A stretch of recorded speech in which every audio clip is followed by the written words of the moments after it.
from Abu Dhabi, the UFC back in the sand dunes of the UAE for the 20th time, and this card is absolutely as good as it gets. Jam-packed with bangers.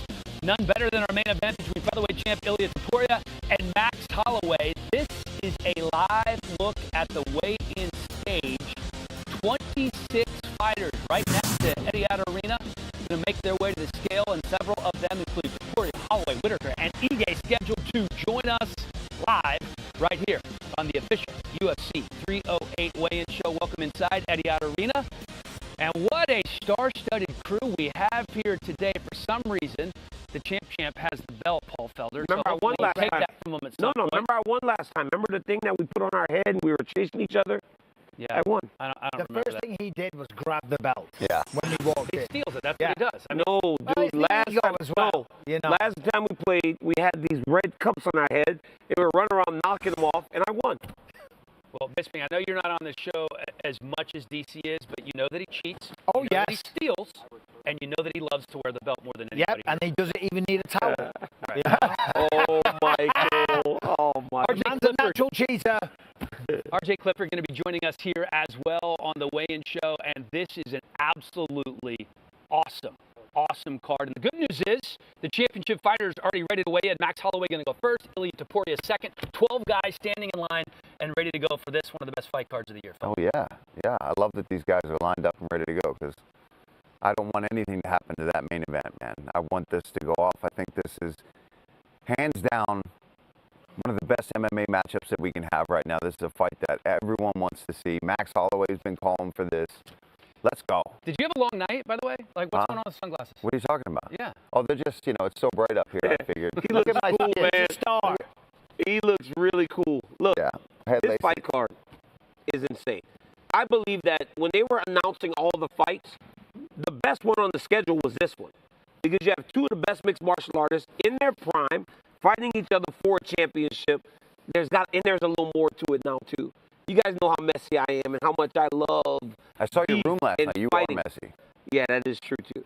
But I love beef when guys don't like each other. These two dudes don't like each other. And I don't think it's one of those dislikes where when they get in the octagon, it's going to be like the 125-pounders, Manel Kopp, and the other dude in Manchester, where they were fighting in the hotel, but they didn't fight in the octagon. These two dudes going to actually fight when they lock the octagon. Well, this is the thing. Max Holloway is a very tough guy to rattle. He's that cool, calm Hawaiian. But if anyone's going to do it, it's Ilia Topuria. And I think that's partly because Max realizes the threat. He understands this man is undefeated for a reason. He's got ridiculous power. He can wrestle. He's got it all. He's got the confidence. And he's just getting irritated with how confident and how much he's disregarding the greatness of Max Holloway. It's not just the top of this card that's fantastic, it's the depth of this card as well. So let's take a look at what's going to go down here in Abu Dhabi on Saturday, starting with the prelims on ESPN+. 8 fights on the prelims starting at 10 a.m. Eastern Time. The curtain jerker, Farid Basharat taking on Carlos Leal. Kennedy and Nzechukwu taking on the late replacement Chris Barnett, his first fight in 2 years. Victor Hugo weighed in earlier, before the official weigh-ins, at 10 pounds overweight. Farid Basharat agreed to move the fight to 145, so good on him. That's not that common to come in 10 pounds overweight, my goodness. There's guys that come in fight week that aren't 10 pounds over on Tuesday. I don't know what this kid could have weighed in at when he checked in, when he got here, to be 10 pounds over on weigh-in day. That's an entire weight class above. Yeah. 25 to 35. I mean, what is going on? Yeah, but props to Farid Basharat for agreeing to take that fight. That is a man who wants to get inside the octagon no matter what the case is with his opponent. Abus Magomedov looking to make it 2 in a row against Bruno Ferreira, Mateusz Rambretsky, and Moikta Beck Oralbai, who is looking to remain undefeated. Going to be another good one. Top 10 welterweight Jeff Neal taking on RDA, the legend who's making his 36th walk. Ibo Aslan facing Rafael Cerqueda. And how about the main card getting a great start with Shara Bullet bringing his 14-0 record into the opener against Armin Petrosian. Lerone Murphy and Dan Ige in a top 15 featherweight battle up next. Magomed Ankalaev and Alexander Rakic in what many are calling the light heavyweight title eliminator, the co-main. Another banger. It's Robert Whitaker looking for another title shot. To get it, he will have to be the first man ever to beat Khamzat Chimaev. And then the main event, Ilia Topuria and Max Holloway for the featherweight title. Bad blood in that one. A lot of talk going on. Let's bring in the voice of the UFC to talk about this main event. This is a classic one. Jon Anik, the young superstar, against the grizzled former champ who's looking better than ever. What is the most intriguing part of this matchup for you? Stylistically, as Paul Felder sort of alluded to off the top of the show with those shades on, this is as good a fight, I think, as we can put together on paper. And I think when Ilia Topuria wrested the belt away from Alexander Volkanovski back in February, even though Max Holloway had some business to attend to this past summer, a lot of us were thinking, man, this is a dream matchup, volume versus power. I just think athletically, Ilia Topuria might be the best pure athlete on this roster, never mind just in the featherweight division. So I think that bears watching for a Max Holloway who has spent nearly 38% of his life on this UFC roster dating to his 2012 UFC debut. So we'll see if it is the Lion who is still not in the twilight of his career or if it's going to be the young buck Ilia Topuria. I can't effing wait, boys. Yeah, a superstar in the making is Ilia Topuria. Is the sense that you get that some of this friction between the two is real? At times, it can be manufactured, but I don't get that sense here. You know, Max Holloway is an even-keeled guy, as Michael Bisping alluded to. He is calm, he is cool, he is collected. But I do think Ilia Topuria, even though he hasn't maybe occupied any headspace of Holloway's, I just think Max doesn't necessarily love the way he carries himself. I think maybe some of us feel as though Topuria's confidence is really self-belief and not cockiness, but maybe Max sees it another way. But let us be clear, when Max Holloway beat Justin Gaethje at UFC 300, he could have called for Islam Makhachev, he could have called for a lot of different things. He wanted Ilia Topuria, and I think some of that is rooted in the fact that he wants to punch him in the face. Robert Whittaker, Khamzat Chimaev in the co-main event. Whittaker has said that he is ready for a 5-round sprint.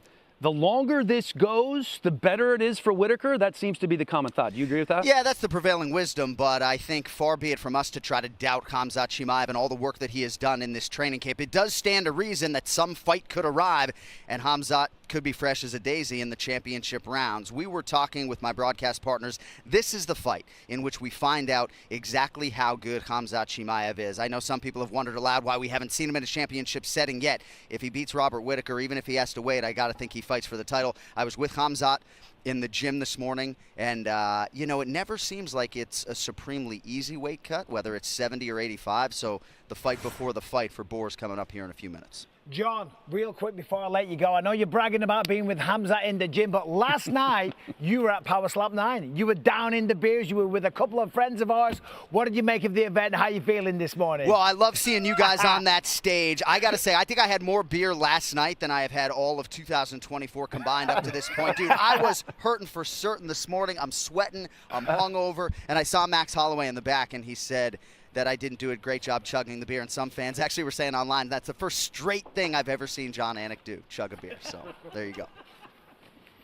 All right, John, thank you very much. The voice of the UFC does have some work to do, but this main event, Ilia Topuria, Max Holloway, DC, perhaps the best fight we have seen between two mixed martial artists this entire year. These guys are both so high level and very much in their prime. They're both insanely good at what they do. So Max Holloway has time and time again proven that he can get through pretty much any challenge, except for Alexander Volkanovski, right? Volkanovski, shorter than Max, presented so many issues because of his movement and the way that he approached the fight. Ilia Topuria went through Alexander Volkanovski. I'm not saying do MMA math, but the way that he walked him down, the way that he chased down Volkan, was able to deal with all the things that gave Max issues and do it so effectively makes him even more dangerous to Holloway. But my biggest question when I look at this fight is, how does Max Holloway keep Ilia Topuria at bay?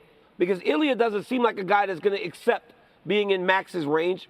And how does Topuria actually get to Max early enough to start to wear on him? Because Topuria doesn't get tired because he's usually beating on people. How does he handle when it starts to go in the other way a little bit when Max Holloway's doling out some damage? But that is why Topuria is talking so much crap. That's why he's saying, come on, punch at the floor, because he wants slow to him lure down, him into a trap. He trying wants to trick him, affect his ego, set a trap, get him to stand there and trade, because that's the best chance for Ilia Topuria. To get him Topuria early. fights like he did against Gaethje and floats around the octagon, gets in and out, uses the footwork. He's hard to beat. That's Max, hard to beat. That Max, I don't know who can beat him the way he beat Justin Gaethje. Max is not a guy who falls into those traps like a lot of other guys that Ilia fought. Then again, Alexander Volkanovski, generally not a guy that falls into those traps either. He's coming late. I'm going to tell him what you said. Oh, is that right? Yeah, he's coming on the show later, and I'm telling him what you said, how dumb he is. No, don't to fight the way he did. No, that's exactly don't put words in my mouth. I mean, alluded pretty strongly. Yeah. Guys, we have weigh-ins going down right now, and Ilia Topuria, the champ, will be the first to step to the stage here on the official UFC 308 weigh-in show from Abu Dhabi. I'm kind of in on this whole thing. The dress, the tattoos, the confidence, the swag. I like it, man, because when you can fight like Ilia Topuria can fight, you can be that big personality. Right now, this guy is fighting at the top of the world, and he seems sure that he's going to knock out the great Max Holloway tomorrow night. 145, the official weight for the champion, Ilia Topuria. Waiting on the weight. They're not announcing the weight. Nobody yelled it. 145 for the champion, El Matador, Ilia Topuria. I mean, he got it. The man's a professional. He ain't got to miss weight, no way. Did you see how much money did you see the house? got, yeah, he's a $2 million gym. He just won the belt. He said he's got more money than Conor McGregor. Former So, UFC featherweight champion, that's what he said. and the future UFC Hall of Here Famer, is Max Holloway. The Blessed Express. Holloway. Yeah, and you want to talk about a guy that's not going to be bothered by the young bull on his way up. I mean, Max, the last two performances that he's put on has been incredible and showing off the power for a guy who's been known for being a 145, the volume official weight striker for so for long. Max Who's been Holloway. icing the last couple of guys. With that, your UFC and if he can 308 just bring that championship main intensity to event somebody is like Ilia now. Topuria, stay at his range, use his footwork. And one of the things we don't talk about enough with Max is the versatility of his striking, right? Ilia Topuria, we've been talking boxing, but Max, flying knees, spinning back He kick, can do it all. he can kick. He's, I think, more well-rounded in the striking department, where Ilia, I think, is the more powerful boxer. Jeff Neal came into the fighter meeting yesterday, and he was so disappointed in his performance against Ian Gary. He hasn't fought since Anaheim. He said that he kept fighting his way into the clinch, and because he did that time and time again, he was never able to truly get to Ian Gary. This guy feels as though he weighed 171 pounds. He feels as though he should be way higher in the rankings. Remember, this guy beat Bilal Muhammad, and Bilal Muhammad is the champion now. Jeff's got some work to do. Now here's Alexander Hey guys, Rakic. tomorrow I'm gonna fight Magomed Ankalaev for the #1 contender. And DC, back in the days, you didn't like my fight against Thiago Santos. I never forget that. But I know that you like to test the fighters before the fight to get to the single, to get to the double. But be ready, when we meet each other, you're gonna face a real rocket. He grabbed me. He grabbed me. He was strong too. Okay, so now I get it. He grabbed me in the fighter meeting to kind of test my single leg defense. Well, he's going to have to be strong. I stuffed that shit. He just weighed in at 206, by the way. Yes. Ankalaev, he ain't exactly weak, and neither is this man, Rinat Fakhretdinov. I think he's 22-1. He's had some incredible performances, very well-rounded, strong boxing. That right hand that he dropped Kevin Lee with right before he went to the guillotine. The official This weight man's for for real, Rinat and I'm excited. Fakhretdinov. I love watching him fight every single time. Makes weight no problem. All right, next athlete set to weigh in right, this so morning, far, so competing good. in a Everybody preliminary making bout in the weight. middleweight That's what we division, wanna see. Abus Magomedov. Yeah, where's Victor Hugo at? Oh, That's that's the right. point. Here's Abus Magomedov coming off a dominant decision win over Worley Alves in his last fight back in May. The Dagestani has finished 14 of 26 pro wins by knockout. None more memorable than that UFC debut against Dustin Stoltzfus. That was a Front kick to the face. 19-second front kick, and then the knockout earned him his first of 2 185 performance for Abus bonuses in the Magomedov. UFC. Weighing in at 185. He's massive. All right, next fighter to He hit the needs to scale shout out the competing weights. at a Yeah, I catch don't- weight of 160 pounds. normally we have that, Mustafa but, you know, Orobai. What another land? Things are a little Yes. different in terms of how they're operating. Time differences, etc. McTech. What's it? McTech. Mittebek Orobai. McTech. this That's a name, boy. This dude's a savage. He's got one thing on his mind, and it's going in there and beating people up. You can tell he's not thinking about too much else, but this guy can wrestle. He's got good striking, and he's just good, got a man. pace that he keeps on people. 159, the That's official weight extremely for hard to deal with. I think that if this guy Orobai. keeps going on the road that he's on, he's going to be a problem at this weight class. 159. 159? What's he fighting? All right, next fighter It to said weigh in this morning, 159. Is this competing the live on catchweight? pay-per-view, the number 12 No, ranked it was, featherweight it's in the, the world, still Boshrot is the undefeated, catchweight. Lerone No, the that's a new Miracle catchweight, but we Murphy. have a catchweight at 160. Okay, 160 for Mirabek. Lerone Murphy. This kid's so good, man. His striking, when he keeps things at his range, his footwork is one of the things he really talked about with us at the fighter meetings too. Just been on an absolute streak ever since he's made his debut in the UFC when he had, I think, a draw, right? In Abu Dhabi years ago, back in 2019, but since then, it's 145 just and a been on half, a roll. the That official war, weight for that Lerone 5-round battle they Murphy. had with Edson Barboza was incredible, and that was a huge test for this guy. I think after passing that test, that's one of those fights, whether it was at 55, now at featherweight that Edson's at. Next He's man up, that set guy to that make if you his can get UFC through him, debut then in you the definitely welterweight belong division up live in on the elite, ESPN in the Plus. echelon of that weight class. And now Carlos fighting Danny Leal. Ige, such a good fight on this card. Yeah, and that's a big breakout fight for Lerone Murphy. Yeah. If he can get past Danny Ige, he's going to start getting a lot of attention. They were supposed to fight earlier, and now Ige's punching up because he's ranked higher than Ige in the rankings. Carlos Leal, the short notice call for the Brazilian, taking this fight on 1 week's notice. The good news is he was already preparing for another fight in UAE Warriors. I was going to say, he looks good there. Yeah. Fought in Bellator, PFL, most recent fight, a first-round knockout of Emmanuel Mena in LFA.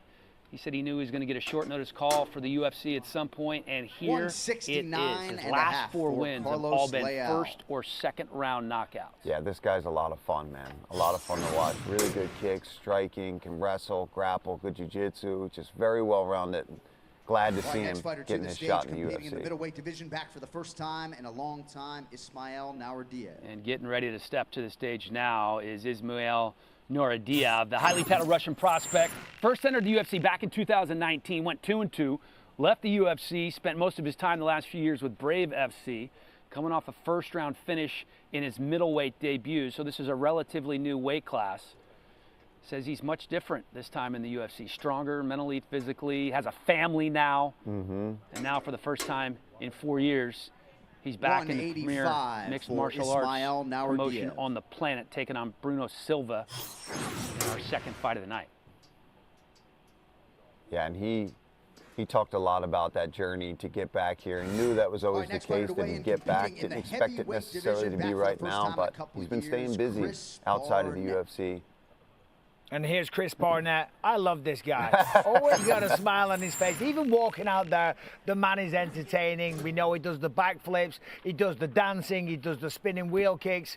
The man's been through a lot recently. He was supposed to fight a few weeks ago. Of course, they had the hurricane, so they had to cancel the fight. They rescheduled it to this week, and still a 264, smile the on official the weight for man's Chris good shape. Yeah, Barnett. he came in lighter Yeah. than ever. He's lighter than ever.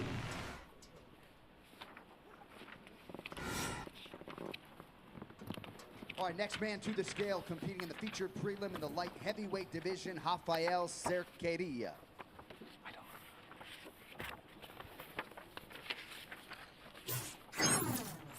Right here you see Rafael. Listen, this dude is making his UFC debut, a tremendous knockout artist. He was fighting up at heavyweight and looked big, now fighting at 205. This is going to be one of those fun fights where you are going to be strapped to the edge of your seat, because watching him fight against his opponent, the mindset that they both carry inside the octagon is promising to be a tremendous fight. But for Rafael, 203, the official who weight weighs for in at, Rafael let's see the Cerqueira. number, weighing in at 203 pounds, this guy has one thing on his mind every time he walks into the octagon, and is shut Next fighter his to the opponent's scale, lights initially off. contracted at Tomorrow he will bantamweight, have now a competing willing in a featherweight opponent prelim, to Victor try and get Hugo. that done. Rafael Cerqueira weighing in at Cerqueira. 203. I thought I'd help you a little bit there, buddy. Well, that's why I was asking you to start his walk. He won't help me out. Here's my guy, Victor Hugo. All right, listen, man, there's a level of not caring. And what Victor Hugo did was not care. You can't come in 10 pounds overweight. So maybe he's not your guy. No, he is, because anybody that's that disrespectful, I like him. But no, here's the deal, though. Victor Hugo can fight. He's a 145 tremendous and a half, fighter. the official weight But for these Victor are the types Hugo. of black guys that really do follow you as your career progresses. He might go out tomorrow and have a tremendous performance, but all people will talk about is the fact that he it's weighed that massive 146 weight. pounds. To the It's a weight stage miss is that the is number one unacceptable, and ranked I'm not light heavyweight going to sugarcoat it at all, Live on Dan Helly. pay-per-view, he is And neither Magomed should you, Ankalaev. nor should you. Magomed Ankalaev. Look, man, this dude, his mindset is as impressive as anything that he does. I mean, he's a great wrestler. He's a tremendous striker. But the fact that he is so clearly the #1 contender and says, if I don't fight for the belt next, I'm just going to fight somebody else. He's so willing to just go in there and compete. And honestly, that's the mindset of a guy that believes he's the best in the world. He doesn't think that the rest 204.5 for Ankalaev. He doesn't believe that they can beat him. So it doesn't matter if he has to continue to fight. He feels like ultimately he will be the champion. 160 pounds, Mateusz Raumbecki. And here is Mateusz Raumbecki, the 32-year-old from Poland, a Season 6 Contender Series alum, coming into this weekend with a 3-1 record. Won 3 in a row to start his career, and then last May fell to Diego Ferreira, his first loss in 10 years. Going to be interesting to see how he rebounds Saturday against a very game opponent in Maktubek Oralbay, that rising prospect from Kyrgyzstan. And remember, this just became a catchweight fight. Still not sure why. All right, that next one man became to a the scale catchweight, competing in the UFC's heavyweight division here on Saturday night, Kennedy Nzechukwu. Right here is the boy Kennedy Nzechukwu fighting at heavyweight for the very first time. This is a guy that at times has looked special at 205, but now not cutting the weight. He doesn't look that much different, but you can see he's a little fuller. He will be able to truly just kind of let all of his athleticism be on display. That's one of the things you always saw with Kennedy. He's got all these great tools, but he was never able to truly put them into work. Maybe at heavyweight, he can do that. He's got a great matchup, right? He's got the shortest guy in the division. If he fights at his range, Kennedy could find a lot of success in his UFC heavyweight debut. The official weight for Kennedy Nzechukwu. Let's see what Kennedy's number is.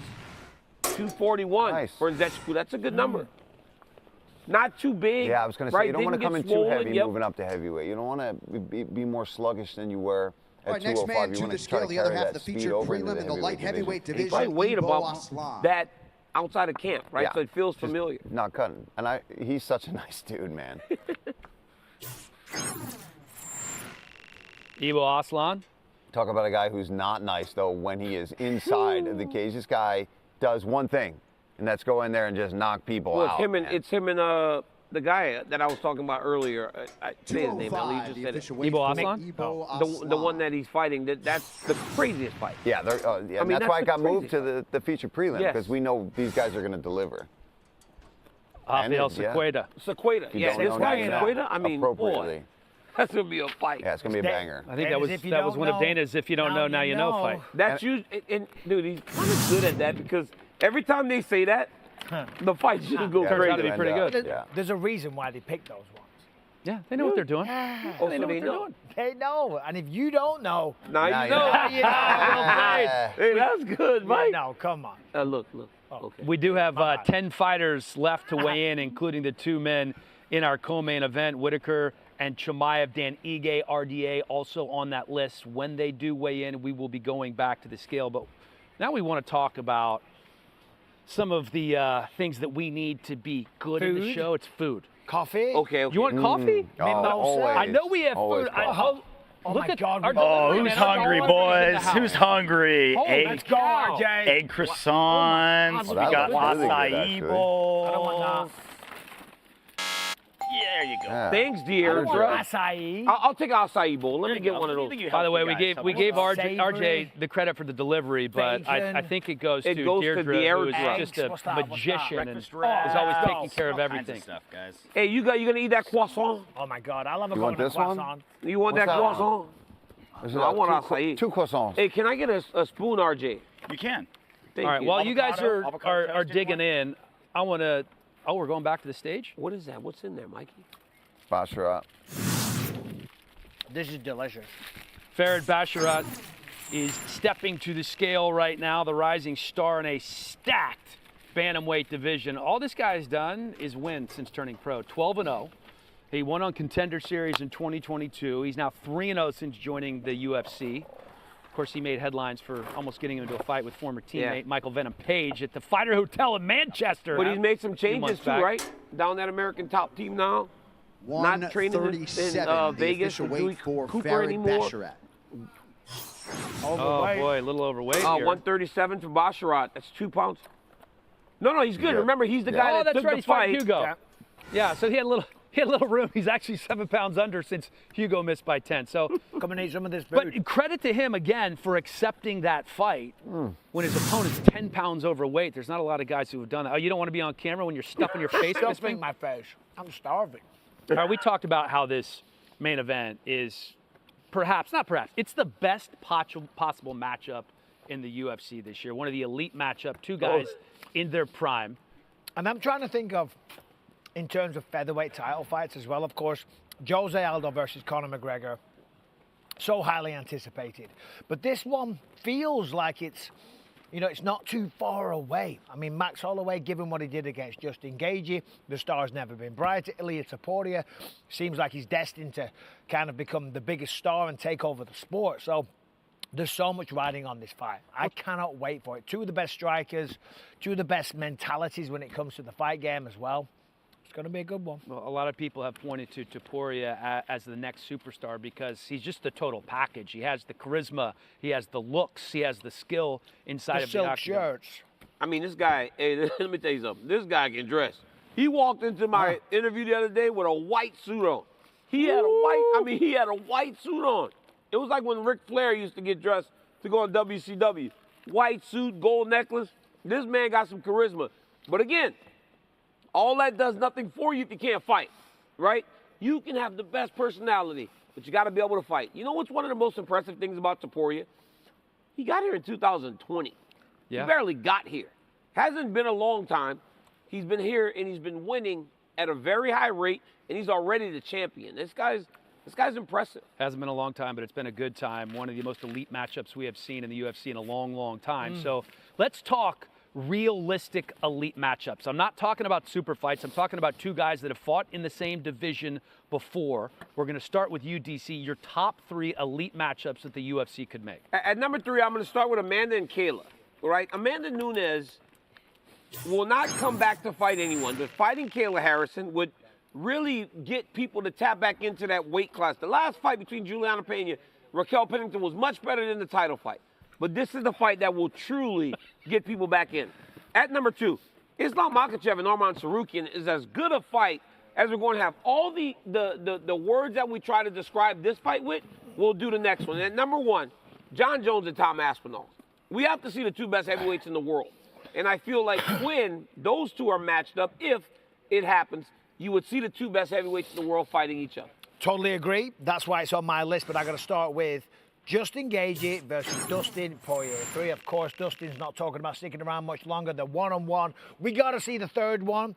And then, of course, Tom Aspinall versus John Jones. I want to see that one. Of course, Jones is going to get through Stipe first, so, we can't take that for granted. Stipe's the real deal, of course, but if Jones wins that, we got to see Jones versus Aspinall. And then, again, there's a caveat. If Magomed Ankalaev gets the job done this weekend, if he beats Alexander Rakic, then we have to see Alex Pereira versus Magomed Ankalaev. What if he doesn't get a title fight then? Who? Ankalaev. It's happened. Well, we got to see the fight. It's got to happen. What is he? Pereira said he's going to make him wait longer now. He said that? He did. Why? He's smart. Yeah, but long for Pereira is like 45 minutes, though. Correct. Give him a week. All right, RJ, you up? Sure, why not? Let's do it. Merab Dvalishvili, Umar Nurmagomedov. A fight as fun to watch as it is to say.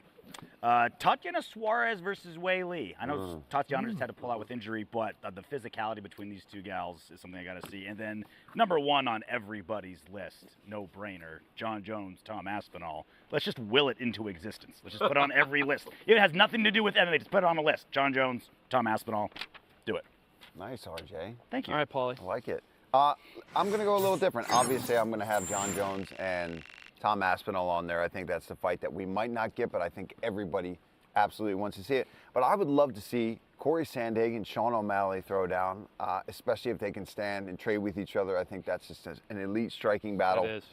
And also, our boy Dominic Cruz. We've been waiting. Who's he going to fight? What's going to happen? Recently, there's been talks of him and Jose Aldo Jr., and I think that's just an incredible matchup, a throwback to the WEC days. I think that would be a lot of fun, especially for Cruz. He's been waiting for a big fight. I think he deserves that. And then John Jones, Aspinall. I agree with all you guys. That's one of the fights that everyone in the It world. kind of wants has see. to happen. Man, it would be massive if they can get that I done. don't know that it's going to happen. I don't think it is.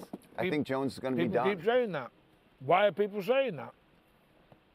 You're going to have to Why pay are people saying that the fight might not happen?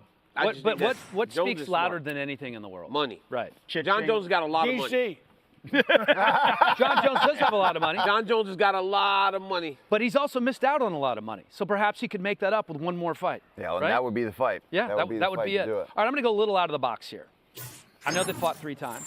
But if Max wins, perhaps he gets Volk. Another shot. Another shot at Volk to try to win the, what is that, a quadrilogy? Yeah. Yeah, first shot at Volk. You saw it? How about Izzy and Hamzat, 2 of the biggest names in the division? That would be a fun one. Izzy can come back, maybe win a fight. Why do you laugh? Why do you always scoff at my list? That's a terrible fight. And then of course, John Jones and Tom Aspinall. That's the one that I think everybody Really? wants to see. That's the one. You're right. That was good. This is the problem with going last, right? You were good. You were good. But you were good in the last one. What was his first fight? Max It was- Volk 4. That was another one. Yeah, you were good. You just kind of slipped up in the middle. You don't like Izzy and Hamzat? No. Okay. I'm having Hey, more is he- than my why? fair share. What if you're Izzy and you come back? Why not? Too much pressure from Hamzat. You don't want to fight that type of fight. He just had that with Drakus. He's Izzy's at a point in his career where one he's of going the to fight. greatest. Yeah, You think yeah. I mean, I know he has nothing left to prove technically, but if you're a competitor, why would you not want to see that? Because you don't want to wrestle for 6 months and You still don't get want out to wrestle wrestled. for 6 months and go fight this dude. All right, RJ, you're done. Get out. Okay, bye. Well, we've talked about the fact that these are great matchups. Is the matchup we're going to see on Saturday the very best matchup we could see in MMA currently today? Between Topuria and Max, I mean, Absolutely. it's got to be right up there. When you look at Max Holloway, what he did last time, what he's done throughout his career. Forget about Volkanovski. Everyone has their number out there, and it seems that Volkanovski kind of had that. But outside of that, this man has pushed everybody back, and he's been so entertaining every time he's done it. Same thing for Ilia Topuria, okay? The boxing's unbelievable. He's got the wrestling, the reflexes, the way he slips and rips. And, of course, then you've got the bad blood. Then you've got the irritation factor, the way that these have both been selling this fight. This is probably one of the most elite matchups that we've ever seen. Yeah, I don't think there's any arguing that. I think one other fight that could rival that if it happens is Arman Sarukian and Islam Makhachev. I mean, you want to talk about guys that can do everything. Islam has been proving recently that he is more than just a wrestler. He's got fantastic boxing, good striking, and obviously Arman has shown us time and time again that he can almost match that same intensity in the wrestling department. And he is a phenomenal striker. He's tough. He's been hurt in fights and battled through it. His ground and pound is second to none. That's a fight that's got to happen as well. That's a massive fight, and I do believe that that one stands alongside what we see this weekend. But when we were doing the announcements for the end of the year, this was the one that everybody was just locked in on right away. Because you do have 2 of the best guys, and it's in their prime, man. Yeah. And also, what it matters for Ilia Topuria, if he can win, right? He can win. You go through Volk, you go through Max, and then Chael said this yesterday. He goes, now that entire era of featherweights is done. As Robert Whittaker is stepping on the scale right now, a former UFC middleweight champion, and just a beast. Him and Max share quality, right? The ability to bounce back after losing, like nobody else I've ever seen. For Robert Whittaker has time and time again shown that in his darkest moments, he never gives up on himself. He just gets back up and gets right back to work. He weighs in at 185 and a half, and I believe he will be the toughest opponent Hamzat's ever had. Yeah. Here's Arman Petrosian. While we were speaking, he weighed in. So we are going back to that weigh-in right now. Yeah, and I like Arman Petrosian. He's got fantastic kickboxing. He's trained a ton in Dagestan, working on that wrestling, and I think that's going to be huge for him. Taking on Shara Bullet, he can trade with him on the feet if he wants to, but I think more 186, the importantly, official he weight can for mix Arman in his Petrosian. wrestling if he wants to, and get in close, close that distance with somebody like Shara Bullet, who obviously you got to get past that kicking range if you want to have a chance in the fight. And I think if he can get into his boxing range, attack the legs with his kicks, and mix in some takedowns, he can spoil the party. You know, He's seen it before. They've trained together. Yeah. So the fact that he's worked out with him, And he's got, when you talk to him, it sounds like he knows When you- something, right? He's I agree. trained with them before, so he's seen those kicks. Yeah. He's seen all that. he's like, I know how craziness. sparring went. He's Yeah. got that aura of I know. We know how this sparring went. Yeah, but Shara Bullet, you know, he's progressing in his career. You know, he can stop some takedowns. You gotta think that's one of the. Yeah, but that's one of the main things he's working on, and I don't think they're going to do that. I think they're going to stand there, put on a kickboxing display, and I think it's going to be fantastic. Very cool to see, by the way, that Charlotte Bullet considers you an inspiration because of what you've done. A lot of people consider me an inspiration, Dan. It is what it is. And I just ate 3 croissants and wraps and stuff like that. Yeah, completely disrespected the camera shots, walked right in front of it while DC was talking. I apologize. You can't put food in front of me like this. I'm starving. We did power slap last night. I didn't have time for any dinner. Then I'm here, work ethic through the roof. Yeah, you the man's got to eat. Night. Got to eat. Mike, I think you should try one of these outside. I think I'm going to. It's really good. All right, let's go. All right, while you're trying that, let's get back to the main event. Max Holloway, long been referred to as the best boxer or one of the best boxers in the UFC. Ilia Topuria is right there. So if you had to rank 1 and 2 best mixed martial arts striker, you have Topuria or Max right now. Who's better? You know, it's a different boxing, right? Max Holloway is more pepper you with strikes and then try to get one that hurts you. Ilia Topuria is throwing everything to end your night. In terms of pure striker, I got to give the edge to Max a little bit. But Ilia mixes up the martial arts a little better. He's more willing to get a takedown. He's more willing to throw you down and grapple with you. We saw what he did to Bryce Mitchell, who's a tremendous grappler in his own regard. Yeah. Ilia is better in terms of mixing the martial arts, but if we're just boxing, the question was, who's the best MMA striker? Even Arman Sarukian said it last night to me at Power Slap. He goes, if it's just boxing and they're just striking, Max holds the advantage. Well, I think that speaks to answering the question. No, it doesn't, because we're not just boxing. Correct. It's a mixed martial arts fight. Who's better? Neither one of them kick much. But Max does kick. Max does open things up more. He's and he's spinning got back knees kick just didn't engage his nose off. So I think what do you mean? MMA striking, Max has got the edge. I think hands, Ilia Topuria has got the edge.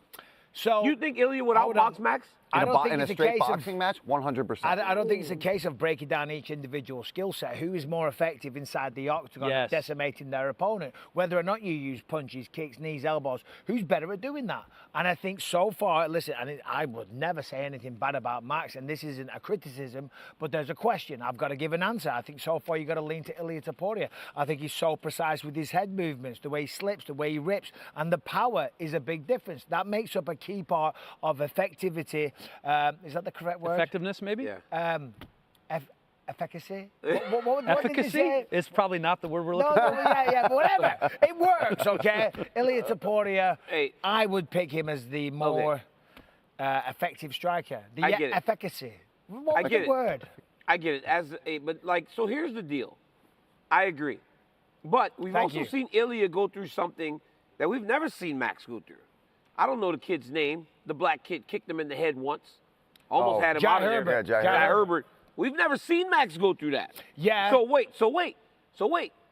Maybe Ilia has more holes in the striking. We haven't seen Max go through that. Hold on. You're forgetting Jai Herbert is a ridiculously talented striker. I understand, but still. Ilia was going... Jai Herbert fighting Max Holloway will not land that head kick. Jai Herbert won't fight Max Holloway because it was at 155. But Topuria went up a weight class. Yes, he did get dropped, but then what did he do? He got up, I love you, Jai. He fought the fight. He didn't win it. Kicked his ass. He flatlined him. I get it, bro. Just like we saw with Volkanovski almost gets submitted by Brian Ortega, went out there and beat the crap out of him. But we've never seen Max done like that. Yeah. We've never seen Max done like that at 155 fighting Dustin Poirier. No. We never seen Max done like that fighting Justin Gaethje the second time at 155. We've never seen Max. So does Ilia leave more openings because of his power and his ability to put people out? It's a fair point because also you got to consider that. I'm sorry, I've completely forgot my point. I had it a second ago. I was right there. Well, that's what happens when you eat 3 egg sandwiches and a breakfast The carbs are burrito kicking in. It's good, though. I'm going to have that as acai bowl, though. So I know, there's 2 more, too. Since this is a weigh-in show, I want to get back to the weigh-ins for a minute. We've had a lot of guys weigh in. We're still waiting on several. The biggest name is one half of the co-main event, Khamzat Chimaev. All the fighters have been encouraged to weigh in prior to 10. Currently, it's 9:30 in the morning local time here in Abu Dhabi. They do have until 11. However, if they don't plan on weighing in before 10, they have to notify the commission. So long story short, we have 90 minutes to go potentially. Yeah. But the guys were encouraged to weigh in by 10. The reason I'm telling you that is because in Salt Lake City, all the guys did have to weigh in by 10. That is not the case here. And the last 2 Vegas events as well. So we should know, though, within 30 minutes if he's going to show up or not. Yes. Yeah. Agreed. Although they will have an hour. And here is RDA making his 36th octagon walk in the UFC. Crazy. I mean, RDA, a former opponent of mine, going to be turning 40, I think, on fight day. Still going strong. Still getting fights. 171, the This official dude, weight so well-rounded. for I mean, Rafael the dos pressure that Anjos. he applies on his opponents, whether it's on the feet, whether he's mixing in his wrestling, good takedowns, good ground and pound. It's just, he's always in shape, too. You know RDA is going to show up. He's a professional. He's going to be ready to go. Former champ. And He's he the looks man. amazing. I bumped always into him does. this week, though, but he looks younger. He looks youthful. You know, he did. I was like, oh, I used to train with him. Yeah. You know, and he was looking very, very grizzled. He's looking healthy, man. Well, he's not. He doesn't have to cut quite as much. Yeah. As Yeah, back in the the day. 55 So pound. he feels a lot better, obviously, in this weight class. All right, time for a little You Better. Just an explanation for those of you joining us, perhaps for the very first time in official weigh-in show history. I'm going to give you a name, and you're going to coach him up. You're going to look into the camera, and you're going to coach him up. We're going to start with Ilia Topuria. DC, you begin. Ilia Topuria, you better get inside the range of Max Holloway and mix the martial arts. When I first heard of you, back in 2020, you came here as a grappler, a wrestler. You turned into a knockout artist. Do not forget what you came here as. Use all of those skills, but in order to do that, you got to be inside the range and not on the end of Max Holloway's punches, and don't chase him. You got to cut him off. That's good, DC. That's good. But Ilia Topuria, you better back up those words, walk to the center of that octagon in the first 10 seconds, and Oh, look point at this guy. Yeah, the coach him mat. up. Let's go. Just You like said Robert. you were going to call him out. You said you were going to go to the mat and point down and slug it out. Look at his go. jersey. What do we got to do? You got me in a New York? Yeah. You got me in a New York It's jersey? because you sound like Robert Saleh. You're My fired. God. You're fired. This reminds me of my football days, man. I'm nervous. Are they going to put me in one of those? Yeah, you Oh, bet. yes, Bisping, you are up. Max Holloway, go. Max Holloway. Where's Just give it a minute, my dude. filter. Come Roll. on, filter me up. I need it. Max Holloway, you better. Oh, God. So here's the thing, Max. You better not point at the ground. You better not stand there and trade blows in the first 10 seconds of the fight, because that's a trap. He's going to try and knock you out, son. You're going to dance around the octagon. Use the experience. Use the will. Use the kicks, the knees, the strikes. Use your brain, Max. Just go out there, get the goddamn job done. Let's go, Max. Damn, I'm that on was Max. good. Yeah, you're up. That's why your neck hurts. You move too many big actions. Max Holloway, you better start, like Mike said, on your heels, in range, pop on him. Just know. Hey, here we go. Max, just know that what you did against Justin Gaethje worked. It was perfect. And if you fight like that, Don't no one everyone, you loser. is now dumber. At your space, at your range, keeping him at the edge of your strikes, make him make a mistake so that you can land a shot that can put him down. You know why they didn't put the helmet on you? It won't fit. Yeah, your head's too damn fat. Robert big. Whitaker, Felder. Oh, Robert Whitaker, you better go out there and get after Chimaev. He's going to try to take you down. You got to let him know who's the boss, who's the former champ. Get in his face, land those counter strikes, circle around that cage, make him work, put the pressure on him, and gas his ass out. No football, no nothing? You don't need it, Paul. Just Such a pretty I face, look like man. a football Perfect. anyway. I don't want to cover that up. Hamzat, DC. Hamzat Chimaev, take your time, dude. You went at Kamaru Usman as if you were fighting Li Jingliang and Gerald Meerschaert. These are championship-level fighters. You got to peel it back, leave a little bit of gas in the tank for later rounds. Because if you exhaust yourself early, you'll feel like you did in the last fight. And that will not be good when you're in front of a guy like Robert Whitaker. How about the only man in UFC history to fight on 4 hours' notice? Yeah, Dan Dan Ige. Dan Ige, you better get inside that range, make it dirty, get into a bit of a brawl, get that boxing going. You want to work the clinch a little bit. Don't let Lerone Murphy settle and work at that kickboxing range, whatever you do. Alexander Rakic. Is that Michael for me? Bisping. Well, listen, You got to be careful because Magomed Ankalaev, yes, he's from Dagestan, but he's not going to look for the takedown. He's going to look to knock you out. He wants to set the stall. He wants to let everyone know, hey, if I fight Alex Pereira, he's going to stand with him. So be prepared for that. Don't obsess over the takedown, which obviously a lot of times we do. Now, you never know what Magomed's going to bring, so you got to be ready for everything, but ultimately fight your fight. The way that you performed against Yuri Prohaska was a beautiful fight. Yes, you didn't get the job done, but you showed up, you did incredible, you entertained all the fans, and that's why I love watching you fight, and that's why I wish you nothing but the best of luck this weekend. How was that? That was pretty good. All right. I was very impressed. Okay. Sharp bullet, DC. Sharp bullet. Use those kicks, man. And remind this guy, this ain't sparring. I don't know what happened in those sparring sessions. I don't know if you won or if you lost. You need to put something on him early to let him know that you aren't protecting each other. So whether it's a big kick, whether you land a nice straight right hand, make him realize it's a different arena and you're looking to take his head off. But you got to do it early because right now this guy's carrying some sort of underlying confidence and we don't know where that comes from. God, you guys are good. Well, You guys would all make great coaches. I am a great coach. Well, that is a fact. I think the kids enjoy you. We do have the legend Rafael Dos Anjos joining us now. Our first interview of the UFC 308 weigh-in show. RDA, thanks for coming on with us, man. This is your 36th walk in the UFC, which is absolutely amazing. My first question has to be, how has the fight game changed from the first time you made the walk back in 2008 until now? What's the biggest difference? Thank you for having me, guys. Just made weight. Yeah, it has changed a lot. I've seen a lot of people come and go. But, yeah, I'm still turning 40 tomorrow, but I'm still holding back well on training, and it's good to see, these young coming up people, and I've been training with the new guys too. It's been a good walk. It's been a good run. Well, and all the guys were commenting on how good you looked at weigh-in. Now at welterweight, I would assume that is where we can expect to see you for the rest of your career? Oh, yeah, definitely. It's been really hard to make 155. I've decided to do it last time because I fought a number 5 contender, and I think it would be a big jump for me online for that title. But I still have tomorrow and another 4 fights left on my contract. I would like to finish all of them, and in order to do so, it needs to be a welterweight. It's impossible for me to do another 5 fight at 155. It takes too much out of my body, out of my health. Rafael, what's up, brother? Always good to see you. You put a smile on my face. You're a true OG of the fight game, an absolute legend, and you fought every single kind of style. So this weekend, Jeff Neal. Does he have anything that you haven't seen before? Is there any kind of thing that, stands out in your mind that you're like, hold on, I've never seen this before, or this kind of thing can be a problem?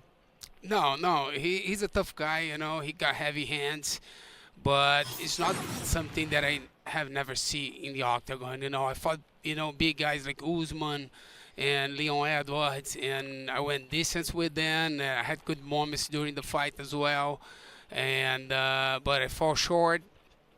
But against Jeff Neal, I don't see anything that I have never seen before. And he's a southpaw, and I fight really well against southpaw, and it would be a really good match. When we used to train in the gym, I got firsthand to see just what a dog you are and the true fighter spirit that you have. And of course, you're well-rounded everywhere. You got the Brazilian Jiu-Jitsu, you got the striking, you got the wrestling.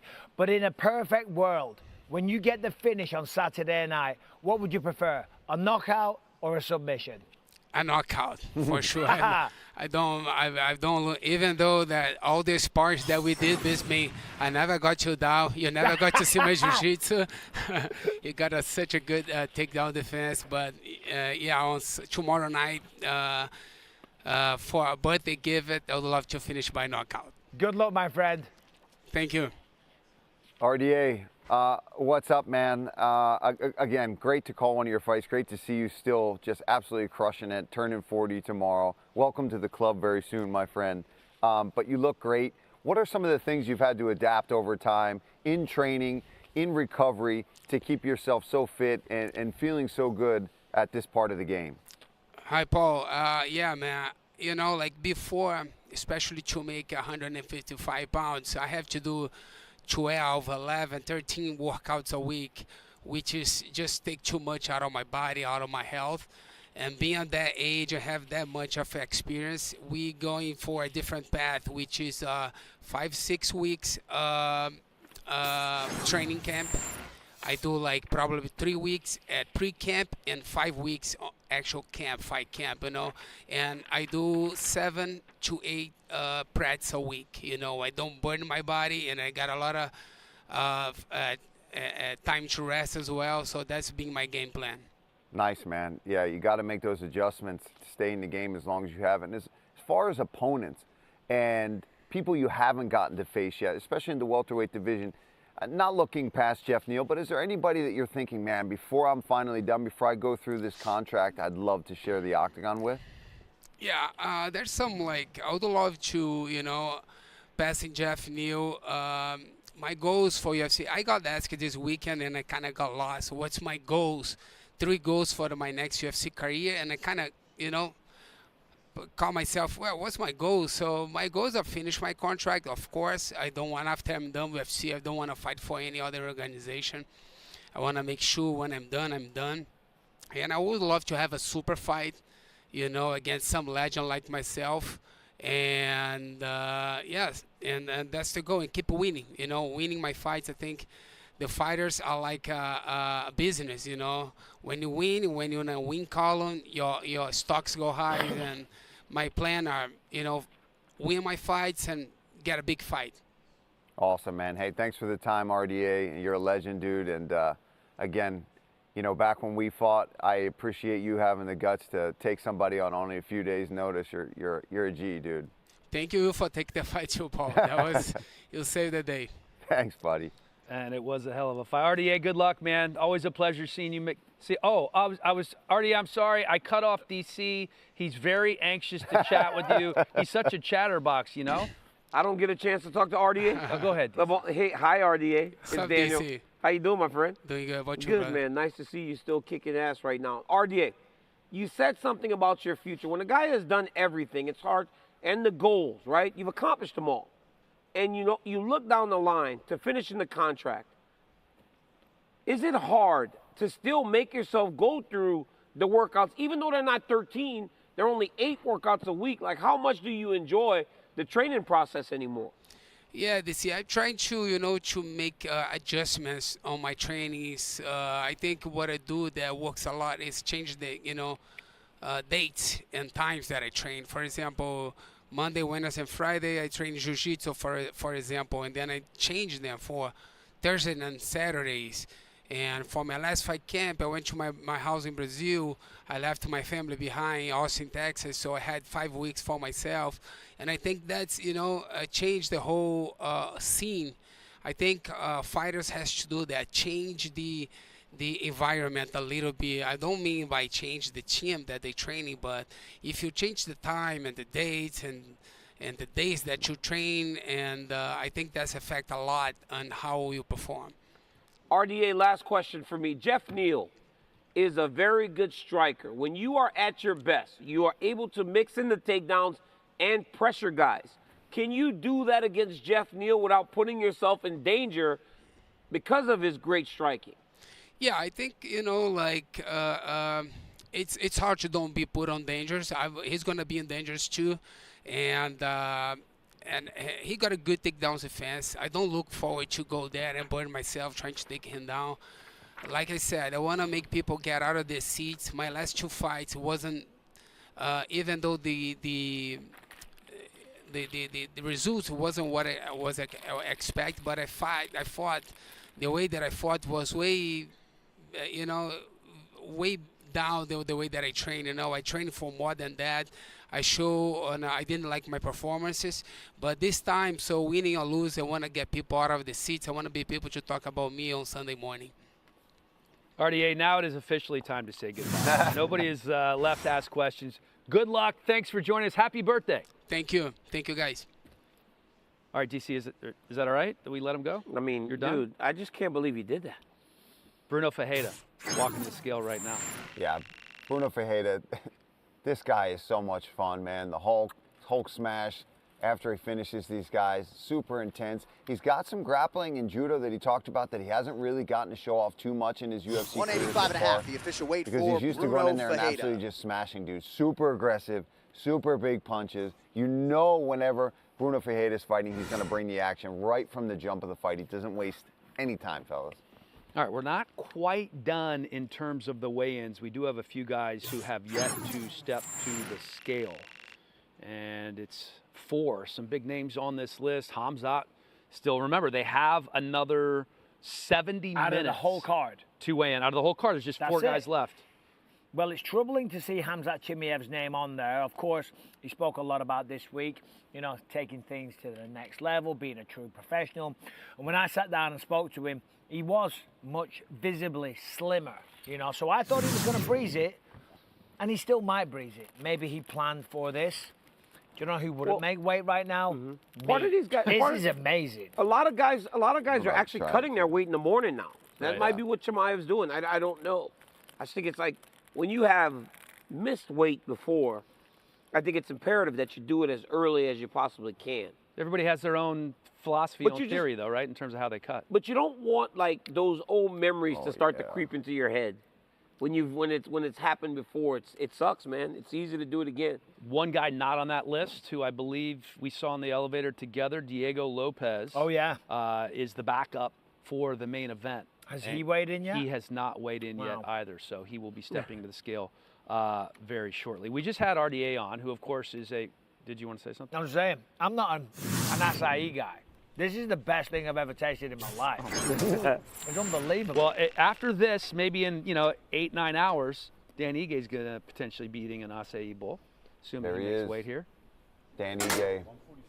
This guy, I mean, 146, obviously, the official weight legend status for after Dan Ige. doing what he did to take on Diego Lopez. And shout out to Diego Lopez, right? We don't talk enough about that he had to take on Dan Ige, who was in camp Good preparing. point. You know? We don't talk about that enough. Yeah, and he had to make adjustments on the fly and take that fight on short notice, and which it was for him as well when it was supposed to be for Brian Ortega. So both guys just super professionals. No, absolutely. Speaking of professionals, we just had RDA on, former champion, which brings to mind guys who were former champions who could reclaim gold once again. Of course, on this card, you have Robert Whitaker, you have Max Holloway, who are trying to get back to that championship status. So we're going to pick 3.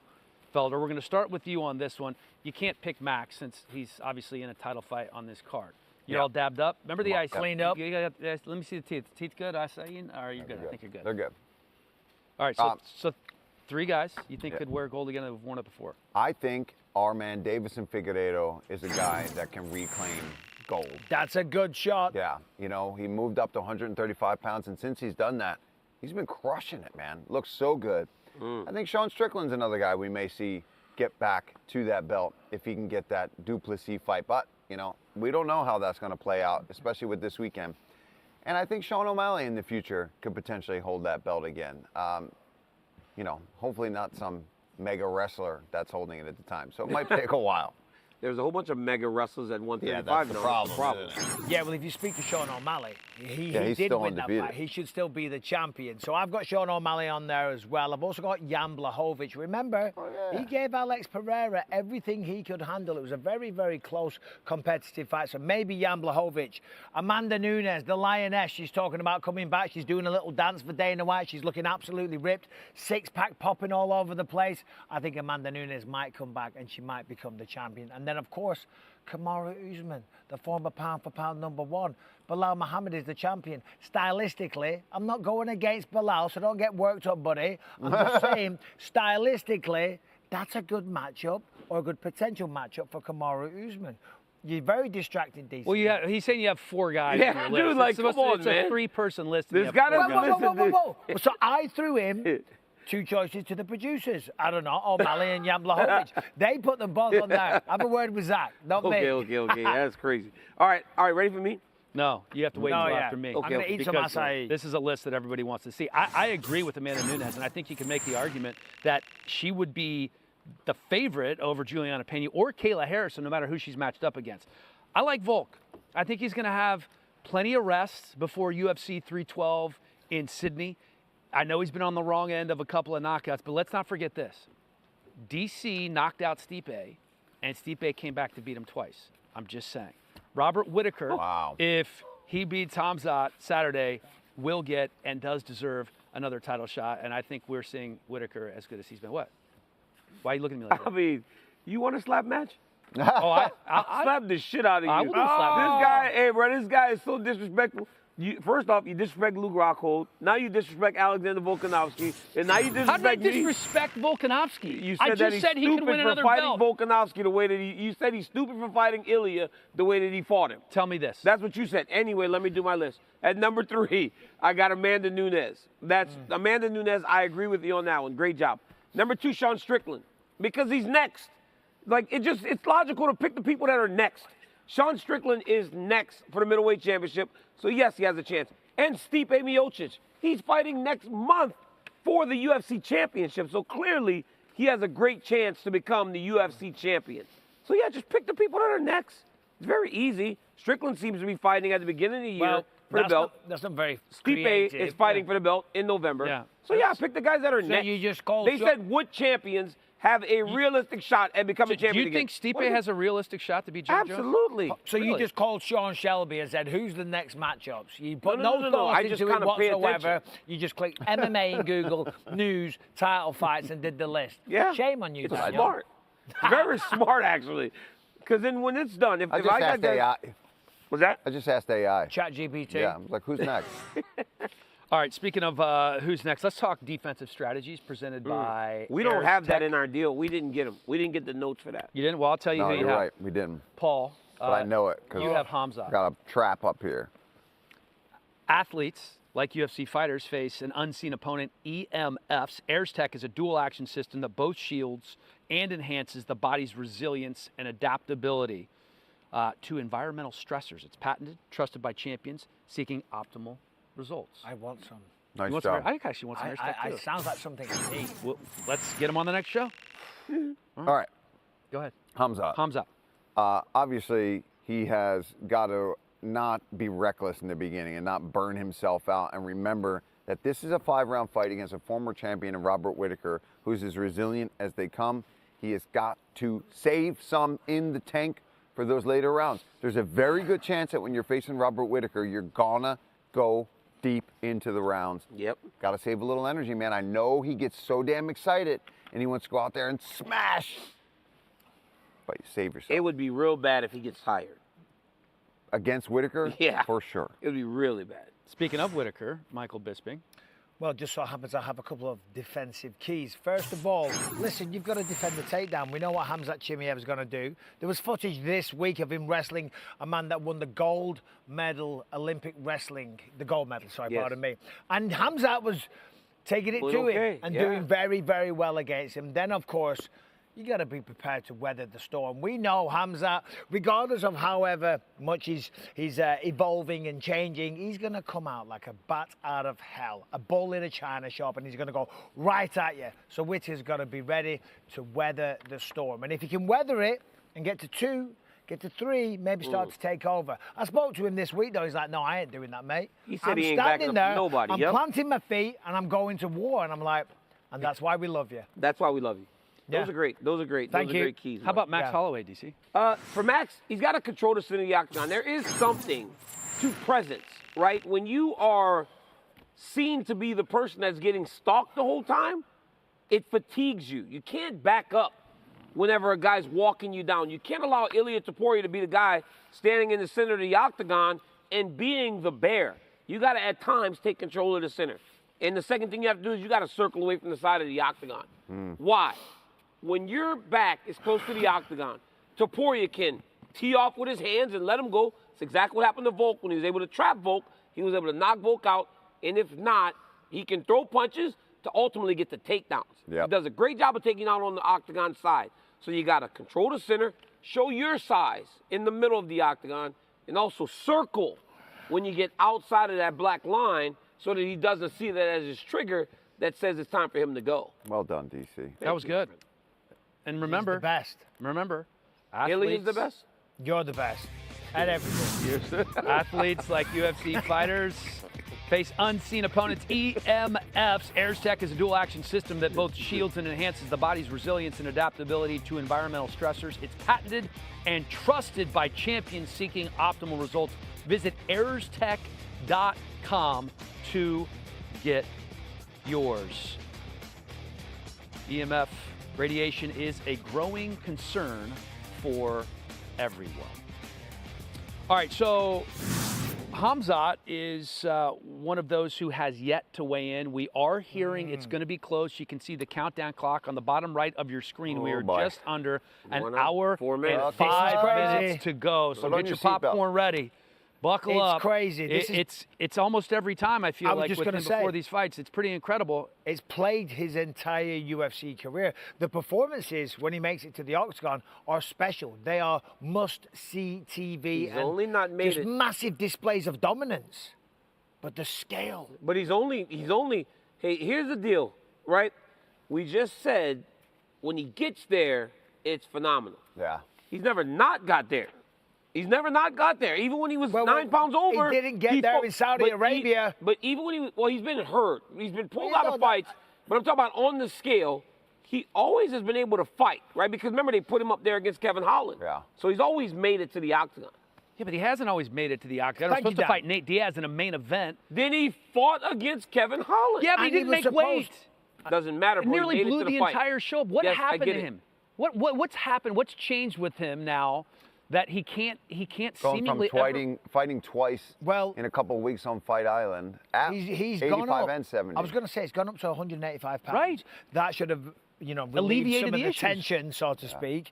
Apparently, he's been training in the mountains. He's looking very much slimmer and like he's lost a little bit of muscle and just taking the career much more professionally. He's been training in the mountains at altitude. When you speak to him, he's doing everything correct. He even spoke about he was going through some kind of depression before, and he's past all of that now, and mentally, spiritually, physically feeling like a new person. So you never know. We still got a few minutes. The clock is ticking. Also, and this is just like Khamzat, Yeah, suspense. wait to the last. Let me ask you this Exactly. question. He's a showman. Let me ask you this question.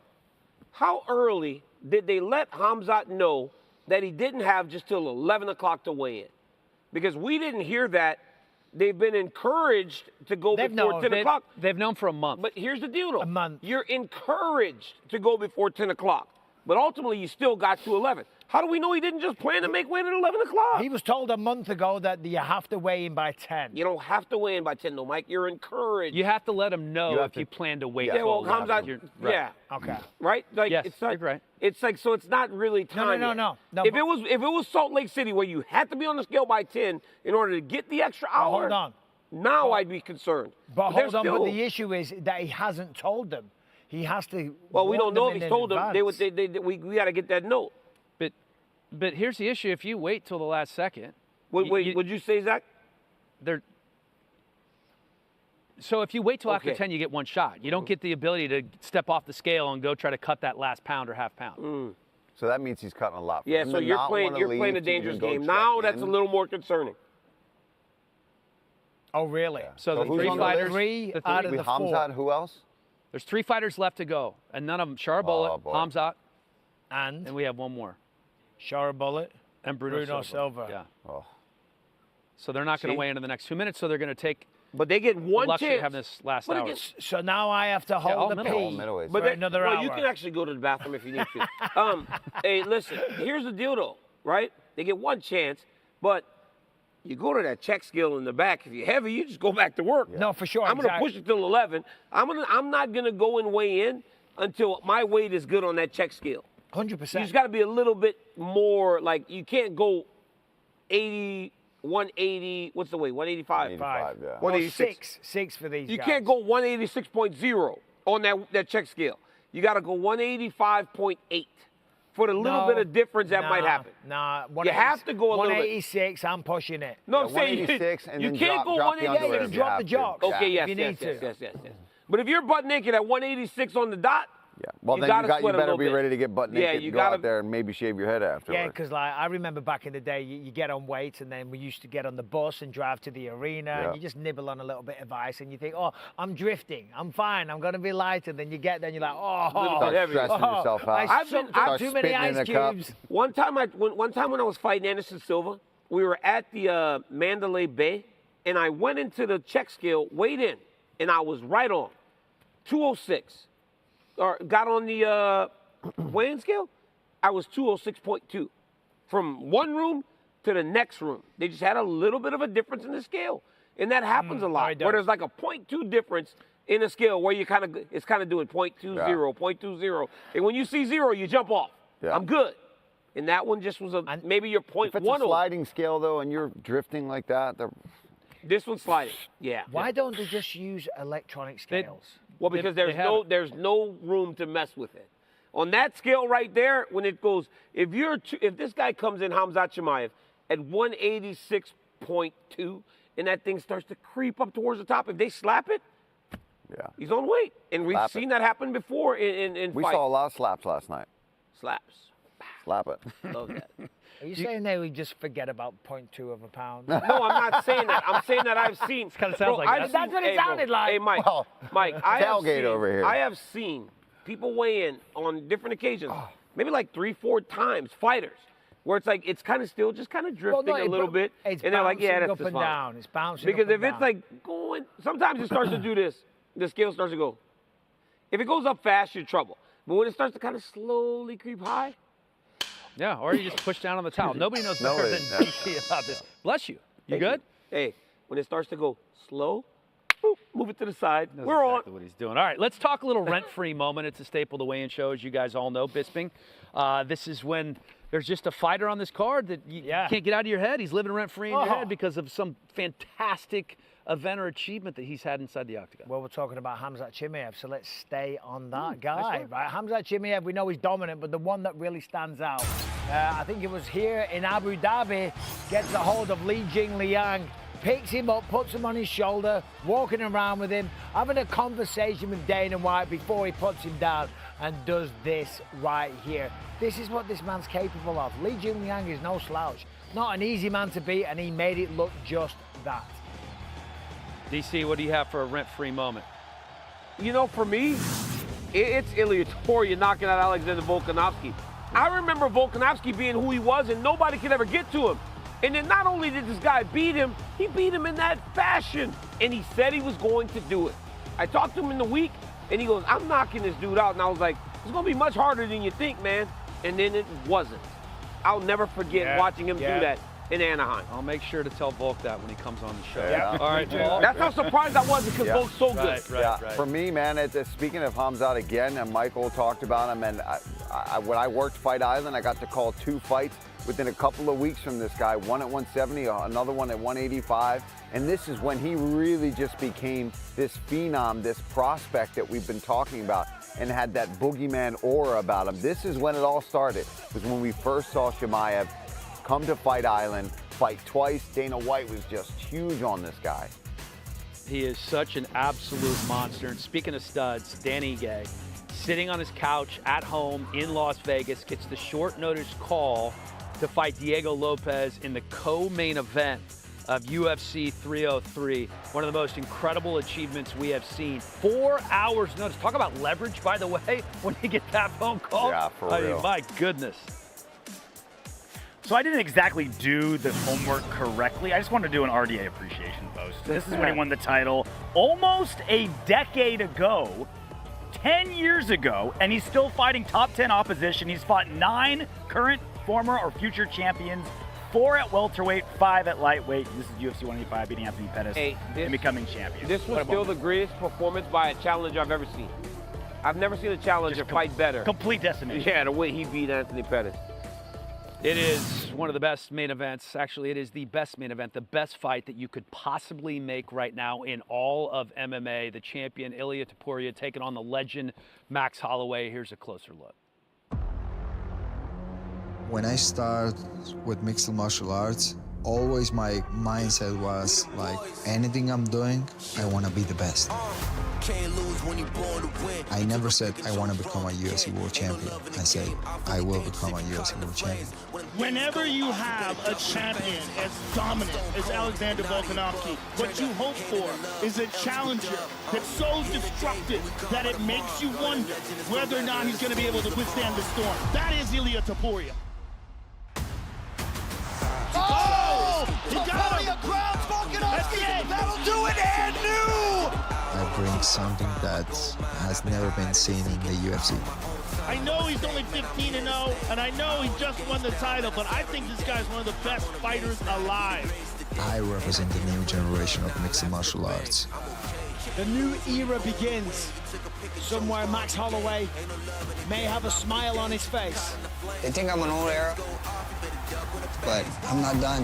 One of the most decorated featherweight champions of all time. Here is Max Flex Holloway. I won more world titles. I won a lot more. This is one of the most dangerous challengers he's ever faced in his entire career. If you want to be great, you got to take chances. Look at this. Holloway just told him, stand right here. You want to be the best, you got to beat the best. And the best is blessed. That'll do it! With 1 second to go! Gaethje face first on the canvas! Max Holloway wins the BMF title! That's a real warrior. There's an El Matador. He is running away from Abu at 145. Tell him sign the gun contract. To be honest, I didn't like the fight at all. I was like, this is like a bar fight. Here's no technique, you know? He knows that I'm going to bring a different type of fight style. Oh! Wow! I'm not going to give him an inch. Oh, no! Unbelievable knockout by Topuria. This man is a straight-up savage. He is so skillful and so devastating. Ooh, and a right hand knocks Mitchell down. This kid is a finisher. Whoa! He tapped. Wow! Unbelievable. He's the real deal. I think Ilya is one of the best, obviously, because he's a champion, but I'm going to go out there and show him who am I. Max Holloway is a bona fide superstar. Oh! Max Holloway knocks down Jose Aldo. I believe I was put on this earth to fight. Max Holloway showing there's levels. Holy smoke. Oh! That's it. That is it. I won't ever go down not swinging. Grab your popcorn. It's going to be a night to remember. The best boxer you see, baby. Oh! There's no way that he's going to beat me. Everything is better about me than him. Oh, big crowd strikes from Topuria, and that is it. I want to show the world Masterpiece October 26th. He's melting, that's it. I'm just going to leave something for you guys to remember for a lifetime. Let's do the damn thing. I'm the best fighter in the world. I will be the first one to take his lights out. The billboard was in the end. I don't have. All right. All right. That was sweet. What is what? Euro. What am I doing? The man's flustered. He's on live TV. Yeah, look at him. I look just at him. ran back from the bathroom. Okay, to be honest, I'm looking for our trivia And questions. look at his legs. Look how he sit. Look at his knees. Well, I'm Them trying to little knees stack the closed. Make a papers little on table, my. huh? You make a little table for his papers. You make a table for his papers. I look at him. Little skinny little legs. Yeah, We'll little need a few skinny more legs. tables. We got some big hips though. I don't have skinny legs. Hey, some skinny legs, some big old hips. All right, you guys ready for a little Fight Island Yes, trivia? let's do it, please. Oh, do we're that. playing a game? Yeah, grab the whiteboards. Oh, God. Let's Okay. do this. Fight Island. This should be easy for you guys Yeah. because you were all here. All right, what year did the UFC first come to what became affectionately known as Fight Island? Not the first ever visit to Abu Dhabi, but Fight Island. My marker. This is easy. Do we have another one? You guys ready? Hold on. Okay, I didn't Paul's have a still writing. marker. Got it.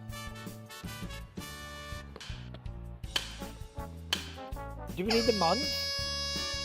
Okay, turn Just them the around. year.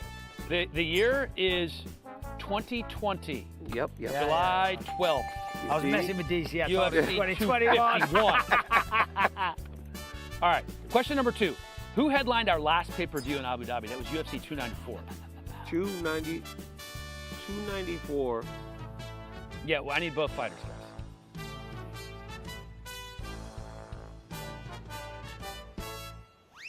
We good?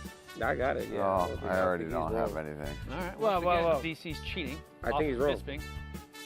Well, Are you still going? if it's correct, it's a lengthy name. No. All right, here we go, Paulie. What have you got? This is wrong. All right. Umar Nurmagomedov, Corey Sandhagen. Let's turn him around. Oh, was that, wait, Over. the last pay-per-view or the Last pay-per-view. Yeah. What did you get? Volk versus Islam. Whoa, hold on a minute. The last... You got to listen to the question, I guess. That's but the key. that was the last fight, so I should get half So who a was point. it? Volk and Islam? 0.5. Yeah. All right, question number 3. The first time the UFC came to Abu Dhabi was in 2010 for UFC 112. Who headlined that pay-per-view? The first one time in what the year? UFC came to Abu Dhabi was in 2010 for UFC 112. Who headlined the pay-per-view? I'm going to give you a hint here. Dana was publicly not very happy. No, it was a about horrible the fight. quality. It was a terrible fight. I can't remember the second guy. It was I just can't remember unbelievable. the second guy. Well, I've got 'em Can I get both. 1 No, you point can't. if I have the first? No, you can't. No. Oh, No, I you might can't. have the second one. Oh, it's such a shame, DC, as well, because you know everything, but you didn't know that one. Anderson yeah. Silva versus Damian Maya. I thought it was Let's go. Maya. No I ball. thought it was Maya. So I should get That's 1. pathetic. He should get What? 2, and I You should were get 1. wrong. But they did fight in He should get Abu 2, Dhabi. I should get 1. They did, but they weren't the main event. Right? Because he got both BJ names, I got and- 1 and- name. You were wrong. Yeah, I know I was wrong, but I think that was the second time It they was went to Abu correct. Dhabi. All right. Sorry, Paul. I went Oh, off I that. got it wrong, right? Kamaru Usman and Jorge Masvidal fought at UFC 251. Okay. Name one of the other 2 title fights on that card. Oh, my God. Corey, hold on, say that again. Kamaru and Jorge Masvidal. 2 of the title fights were fought on that at card. 251. There were 3 title fights? 3 On title that fights on card? that card. Jeez. I called First it ever as well. Fight Island show. I called it. Who were the other 2 title fights? Can name one of them? What year? 2020? Champs in Yes. 20... 2020. Oh, God. July. Oh, UFC God. 251. 3 Oh, title fights on God. the card. Yeah. Oh my God! I actually just got that. Yeah, Zach, you're not helping the producers in our ear, ladies and gentlemen, telling me about other fight nights that happened that week. Stop. Oh, thank you. No, Trying to trigger the I'll be memes. honest, I have no idea. 2 other title All right, come on, guys. fights. You guys give it a 2 I'm look. going to say it was a women's bantamweight title. I can tell you it was women. It what? Yeah. Volk against Max. Volk versus Max, of course. I'm not winning this one. And now Jan I'm checked out. and Aldo Checked out already. is the other one. Jan versus Aldo. Oh, God, you're right. Fight Island was Yes, tough I time, forgot about you know that. what I mean? Yeah. It was the 5th round knockout. All right, over Yeah, under. okay. 6 total UFC pay-per-views have been held in Abu Dhabi. Over under 6 for total pay-per-views held in Abu Dhabi. Is it over or under 6? Hold on, pay-per-views or title fights? Pay-per-views. Oh. So 6, is it over 6? Since or 2020 under I get it, I get Just it. in No, general. in general. So there's been 20. This is the 20th visit to Abu Dhabi. Over or under 6? I'm saying over. Over is the correct answer. UFC 308 will be the UFC's All right. 8th pay-per-view. Can Here at least, in Abu you know, Dhabi. you get lucky every now and then. All right. Habib won his UFC lightweight championship in Abu Dhabi. Is that true or false? Wait, what was that? Khabib? Yeah, won his UFC lightweight championship in Abu Dhabi. Is that true or Undisputed? false? Yep. Undisputed. Yes. DC, I would think, is going to get this one. True or false? Turn him. No. He won in Brooklyn at UFC 220. But wait, look at all this. But he defended it against Justin Gaethje and Dustin Poirier. Yeah, we know Points? that. Yeah, Points? you don't Do I get get No, points? no, it's irrelevant information. Oh, thank you, Bisping. I can just write down a lot of nonsense that go points. But it was true, though. So what? What It's round? not relevant. Question number 7, we move on. What round did Dustin finish Connor in at UFC 257 in Abu?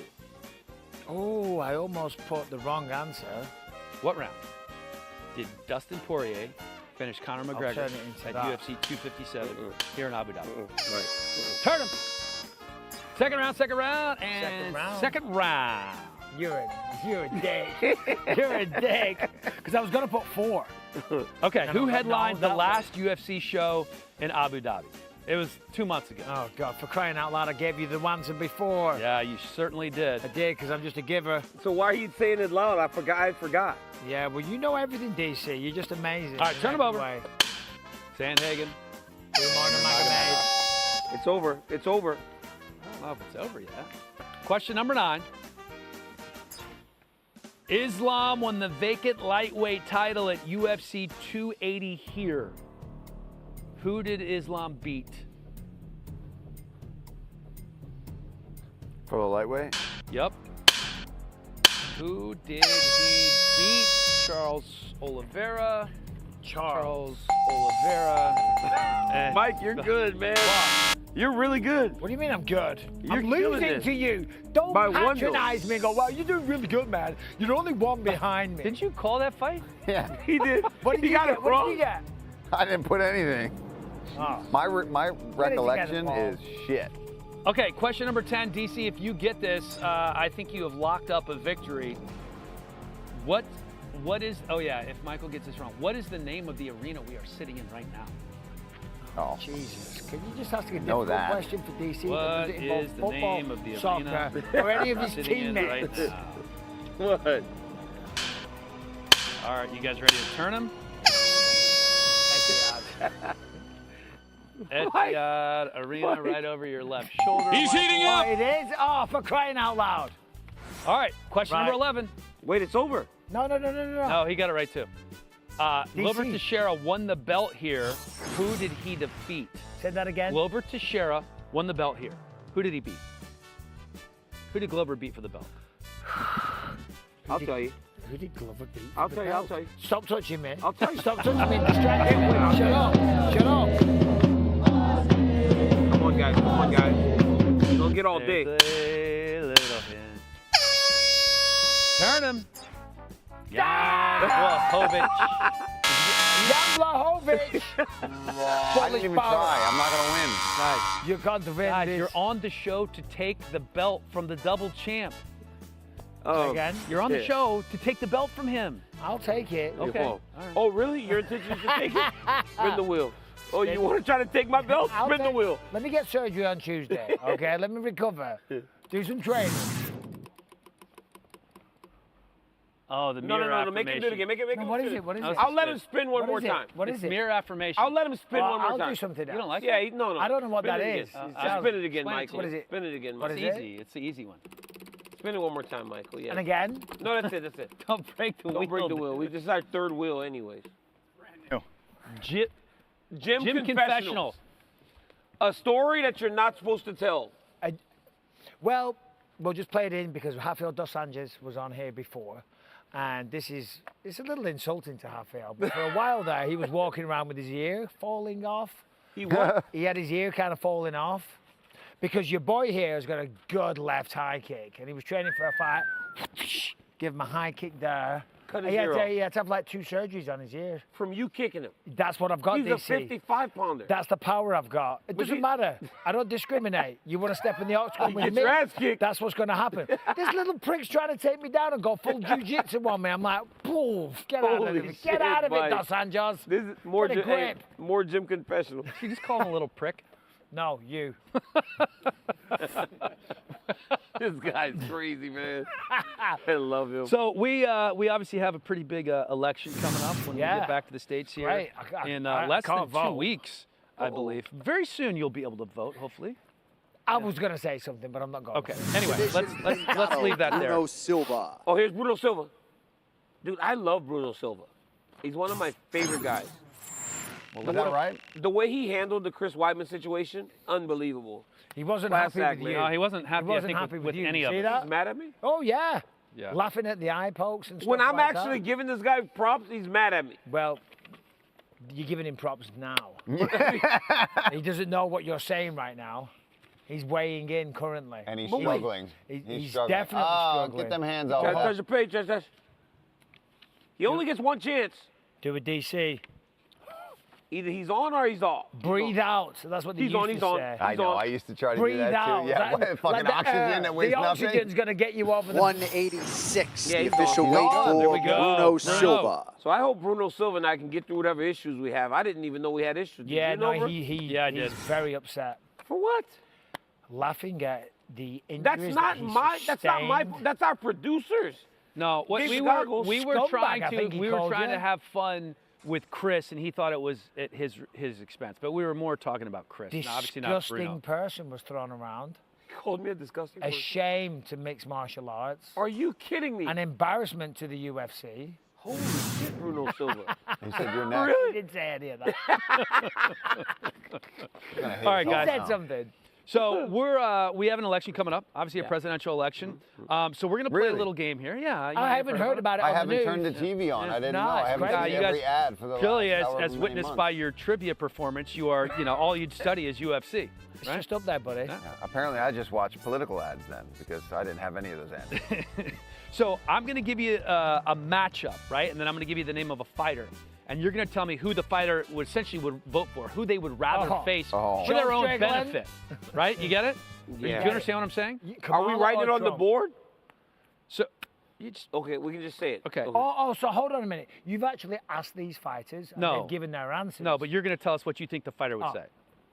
So if you're Alexander Volkanovski, who are you voting for in this main event matchup? Ilya and Max. matchup. Like, who are you Oh, he voting thought for you were and going why? to say Trump and Kamala. Yeah, so did I.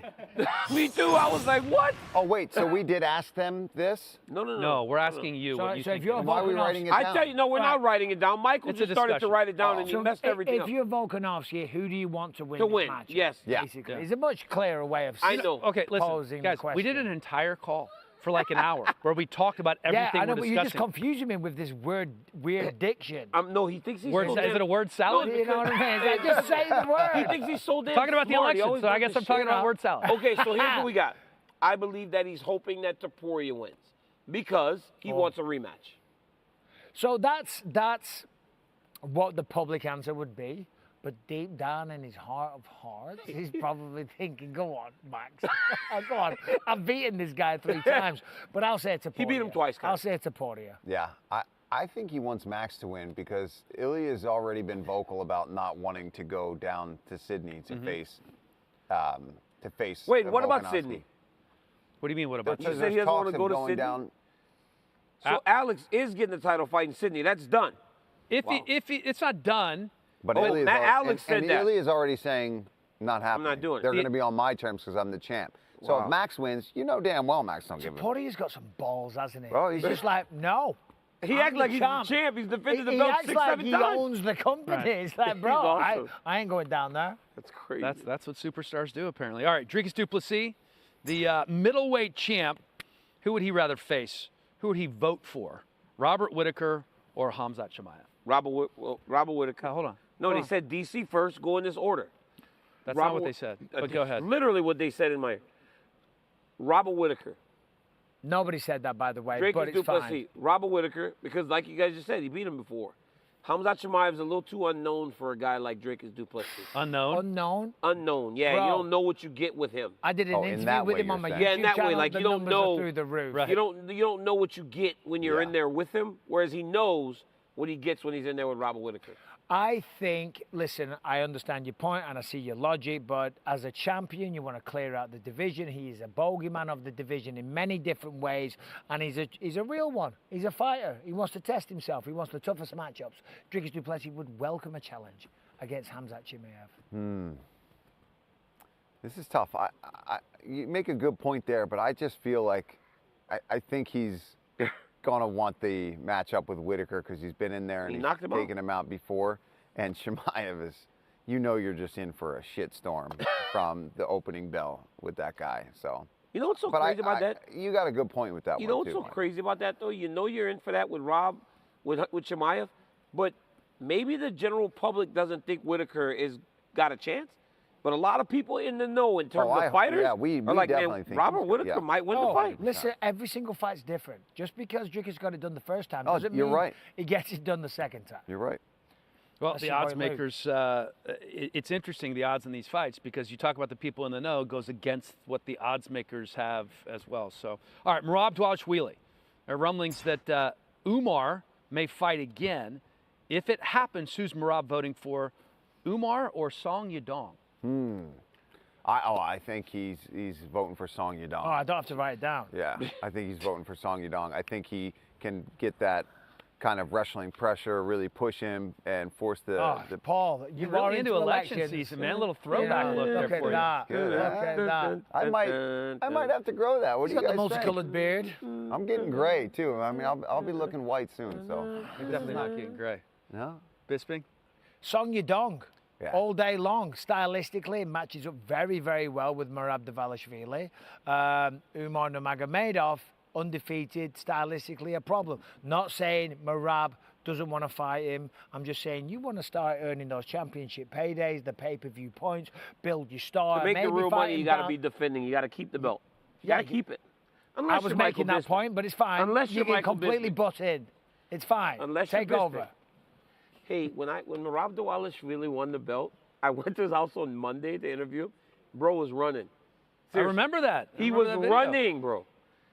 Bro, he was doesn't in, care, he was in Paris, but he's doing going to sparring fight rounds and just getting he'd after prefer the entire Song time. Yadong just for the matchup, but this dude doesn't care. Merab Dvalishvili in Paris. I saw him in like the little restaurant at the hotel. I went over Was to he say crushing hi. desserts?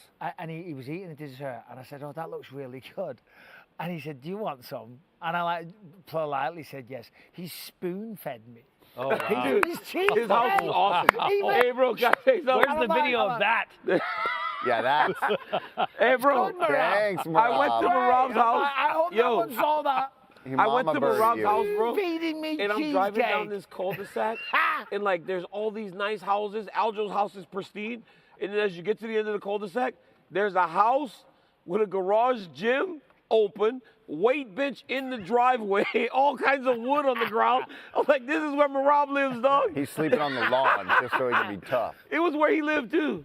They had a weight bench in the driveway. He does mess quite around. a few sessions in that little garage. Crazy. Impressive. All right, Tom Aspinall's going to have a front row seat for UFC 309 in New York next month. Who's he voting for? Come on. Stipe or John Jones? He wants John Jones all day long. He respects Stipe, the career that he's had. But the man, the name, the GOAT, it is John Jones. Yeah. Go crazy, everyone online. I said John Jones is the GOAT. I agree with Michael because he knows, right? Tom do. Aspinall's his friend. I mean, he was even in the victory celebration after he won the belt, which was so annoying. found to me, my actually. way in there. I was so annoyed. But yes, he wants Jones. He wants Jones because I think I believe him now. After watching Aspinall do what he did to Curtis Blades and all those guys, I'm like, he might actually be the guy to beat John Jones. Yeah, he's so explosive, so good, and he can wrestle, he can do everything.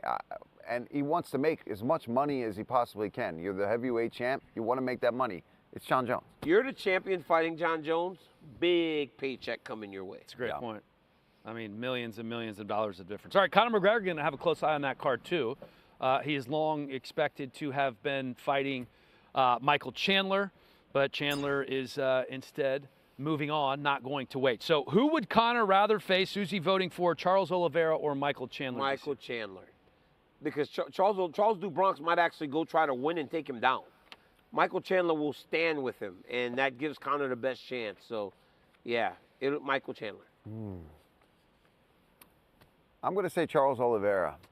I think if he touches Charles and can get the left hand going, he could potentially. I don't think Michael Chandler. I think he would try to take Conor down at some point in that fight. He did it against Dustin. And he got tired doing it, and so he'll never do it again. Who's a better wrestler, Conor or Dustin? I'll be honest. Look, listen. You can say whatever you want about Conor. He doesn't care. He'll take any He'll one fight of them. anybody, yep. He'll have either one of them. Simple as that. You know, Chandler, yeah, great. They got the backstory. Charles Oliveira, sure, he was the champion. He's really exciting and all the rest of it. He's like, I don't care. All he's going to do is make it to the octagon, and then he'll be fine. Just got to get there. Hey, for the record, Sarukian thinks that Oliveira is going to destroy Chandler.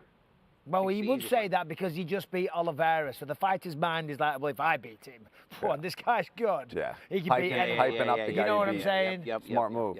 That's next level thinking, Bisping. I like Well, that.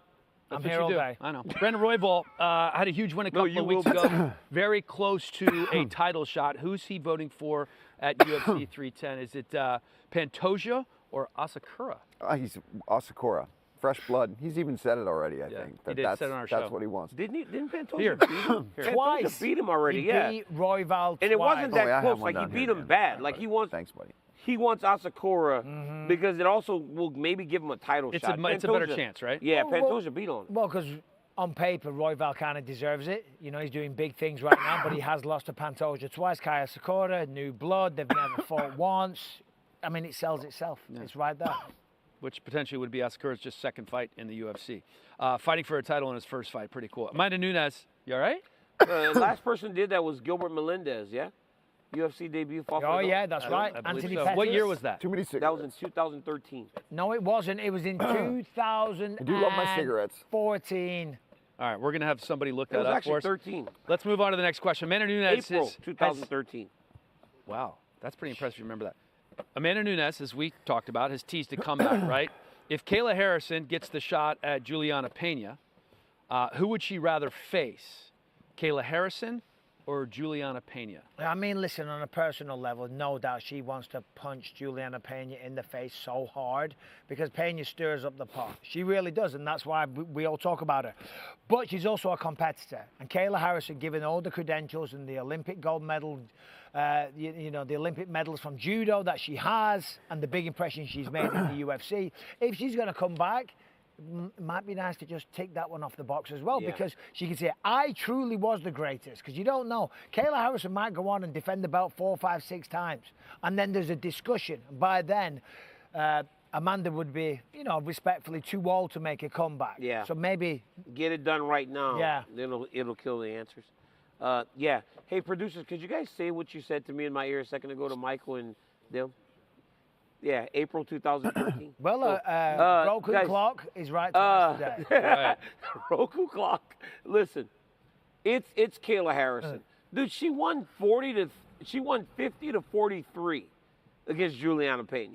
Yeah. You would think that whole thing is over, right? You go beat Not the in person. Pena's mind. Not in Pena's mind, but it doesn't matter. You lost 50 to 43. You need to go and fight the person that could potentially replace you and start a conversation of who's the best. Nobody's ever going to say Juliana Pena is Amanda Nunes.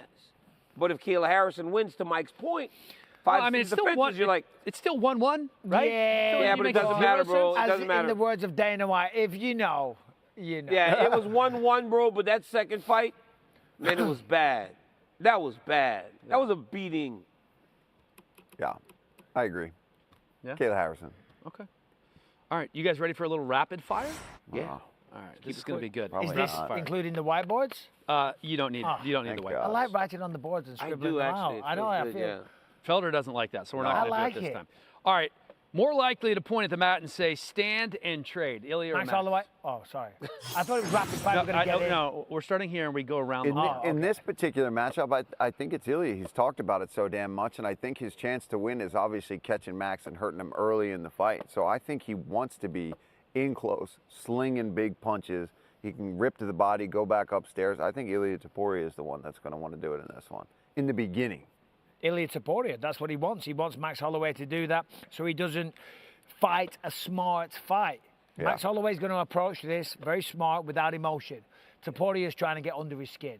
He wants him to do that and say, come on, come on.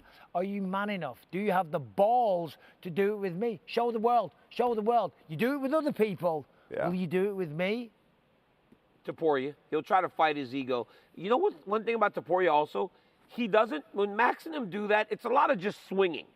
Topuria might go to the body and try to really set him up with something that can finish. 100% he will. Yeah, Topuria's not going to just swing punches. He goes to the body better than I think. He'll go to the body most to try guys to in the set UFC. something up.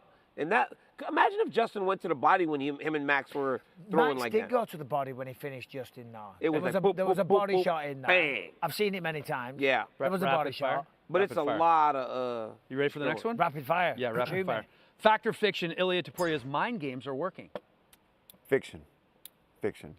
Yeah. It's Fact. rapid fire. Fact. Fact. Wow. Fiction. I've spoken to Max personally. He's not bothered. Okay. I don't know. See, that might be the fiction right there because he's saying to you, nah, DC, brah, it's fine. No, you brother." can just tell. No, Like, no. He's no different than every other fight he's been Yeah, in. sure. Not Sure. rapid. Apart from this guy's like just chatting shit constantly, walking around with his belt. Did Luke his Rockhold BMF bother you? belt. Did Luke bother you? Did you guys see? He was chatting shit in your face the whole time. Did it bother you? I found it very comical. But it didn't bother you. Why is I- Max any different? Oh, yeah, but it's different. I don't know if it is. That's a good point. Max, during the press conference, Max seemed irritated. Well, he's just with like, hey, Ilya. we're adults. I'm trying to talk. Plus, he's cutting all that weight. Right. Everything irritates you when you're cutting weight. That's a good point. True or false, Max Holloway a tougher matchup than Alexander Volkanovski for Ilya Topuria? Fact. Yeah. Fact, Okay. and I'm going to say it, the elephant in the room, Volkanovski had just been knocked out of Islam Makhachev, and the timing of that fight for Topuria, whilst I'm not taking away, I am not taking away from what he did. Thank you, DC. I'm not taking away from what Topuria did, but that definitely played a factor. Compromised was what Alexander was, rushing into a fight.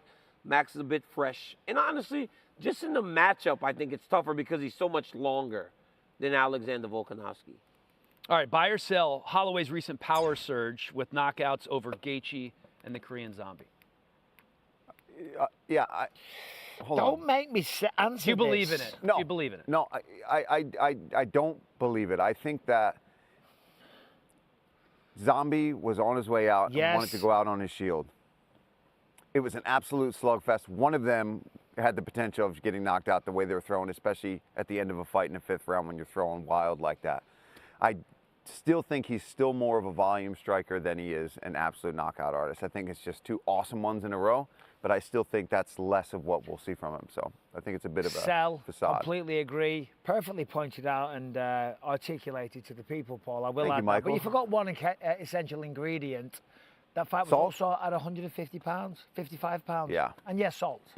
There's less salt, honey, and lemon in the morning. But it was 155 pounds, a little heavier, take shots better. Justin Gaethje had been worn down over 5 rounds. He was exhausted. He was beat up. The nose was broken. He wants to go home. And the Korean Zombie was, you know. Yeah. I'm buying it. All we can go off is the information we have.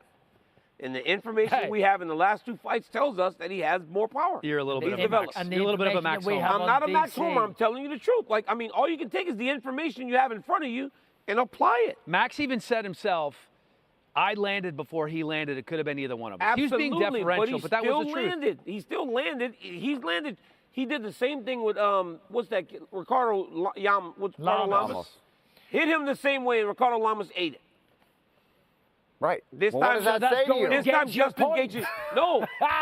No. It actually proves my point. Justin couldn't eat it. Justin couldn't eat it, so he has developed power. So yes, all you're saying I'm buying there that he is has that power. Ricardo Lamas has a better chin than Justin Gaethje. That's... Well, if you're making a point. I can't wait for the next golf outing between you two when he finds that out. Greatest just saying that featherweight he of has all big time. power. Greatest featherweight of all time. Holloway, Aldo, or Volk? You're starting with me? Start with DC. No, I'll start. Go ahead. Jose Aldo. You got to give it to him. Yes, of course, there's other people with better resumes. Volkanovski's incredible. McGregor's rise was like nothing we've ever seen. And, of course, Max Holloway beat him. But Jose Aldo was the first, and he went on quite a sensational run. He was never the superstar that these guys are today, but he was the guy that put the 145 division on the map. And you've got to pay a little bit of respect to the pioneers. Respectfully, it's Alexander Volkanovski. He's the best. Because as time goes on, the athletes get better. And when the athletes were better, he was the man that ruled the top of the division. He was active. Yeah. He fought everybody. He dominated all styles. It's Alexander Volkanovski. What's going on in your head there, DC? Oh, look at, and also right next to your name, the Max Holloway fan club. You're running it. Oh, you guys are so stupid. So I literally, like, I literally kissed Ilia Topuria's ring for the first 30 minutes of the show, and you're going to put that shit up there. So now people are going to say I'm biased. But so, like, tomorrow I'm going to call the fights, and they'll be like, oh, DC's biased because you dummies put that bullshit up there. But I talked 30 minutes about Topuria's clothes, his tattoos, his gold necklace, his fighting style, all that, right? You're talking about anything other than the fight. Yeah. I'm a fan. I He's got literally great said rings. that He's got his great striking is shirts. as good as it comes. But his not as body good as punching is as Max's. good. I never said that. You did. I never said Yes, that. you did. Who's You the got when they better said who's the better striker? striker, I said if they're just You boxing. said. But I also said Topuria in terms of mixing up all the arts is better. Look at You now. said. Just checked. DC is blessed. See, biased. Oh, biased. DC This is it, dude. I get this shit every pay-per-view, too. I know. I can't read that either. It gets every pay-per-view. You know what? I'm going to go with Alexander Volkanovski because of the amount of times that he beat Max Holloway. And Jose Aldo, also, he beat. So it's just tough to not give it to him. Daniel Cormier believes he was born in Hawaii. Oh, my God. These guys are so stupid. They're having a lot of fun. That's so beautiful. You know what's crazy? Actually, you know what Ilya told me? When we go to interview, he goes, I know you're great friends with Max Holloway. Look at your I go, flower. you're a great friend. Yeah, it's a flower. It's the Hawaiian flower. It's beautiful. Yeah, it suits you. You guys The are right so color. stupid. I mean, I can't. This is why I get this shit all the time online. I know, These but it's people great. biased. It's great. Crazy. All right, fact or fiction? The time off for Hamzat is a good thing. Paul. Fact. I think he needed to figure out his illnesses. Well, we don't know if he's his figured it mental out yet. health. 20 minutes to We're weigh in. still waiting, by the way. 20 minutes for Hamzat to weigh in. That is crazy. Now I'm scared. Terrible Learning thing. to surf. I think it's a to terrible impress thing. Max. I think it's a bad thing, a terrible thing. He needs to maintain the momentum, maintain the discipline, be in training camp, be around good influences. All this time away with the stardom that he has, the money, the power, the wealth, the fame. These are bad distractions. Coaches, the nutritionists, he has all the tools around him. Right, okay, so why isn't he on the That's a scale great yet, question. Dan? That's the I million-dollar question. I think that it was good because this guy needed to be able to. Oh, that's great. This guy needed to be. He's This the guy. map of Hawaii. This guy needed to be able to get healthy. Yeah. He I wasn't agree. healthy.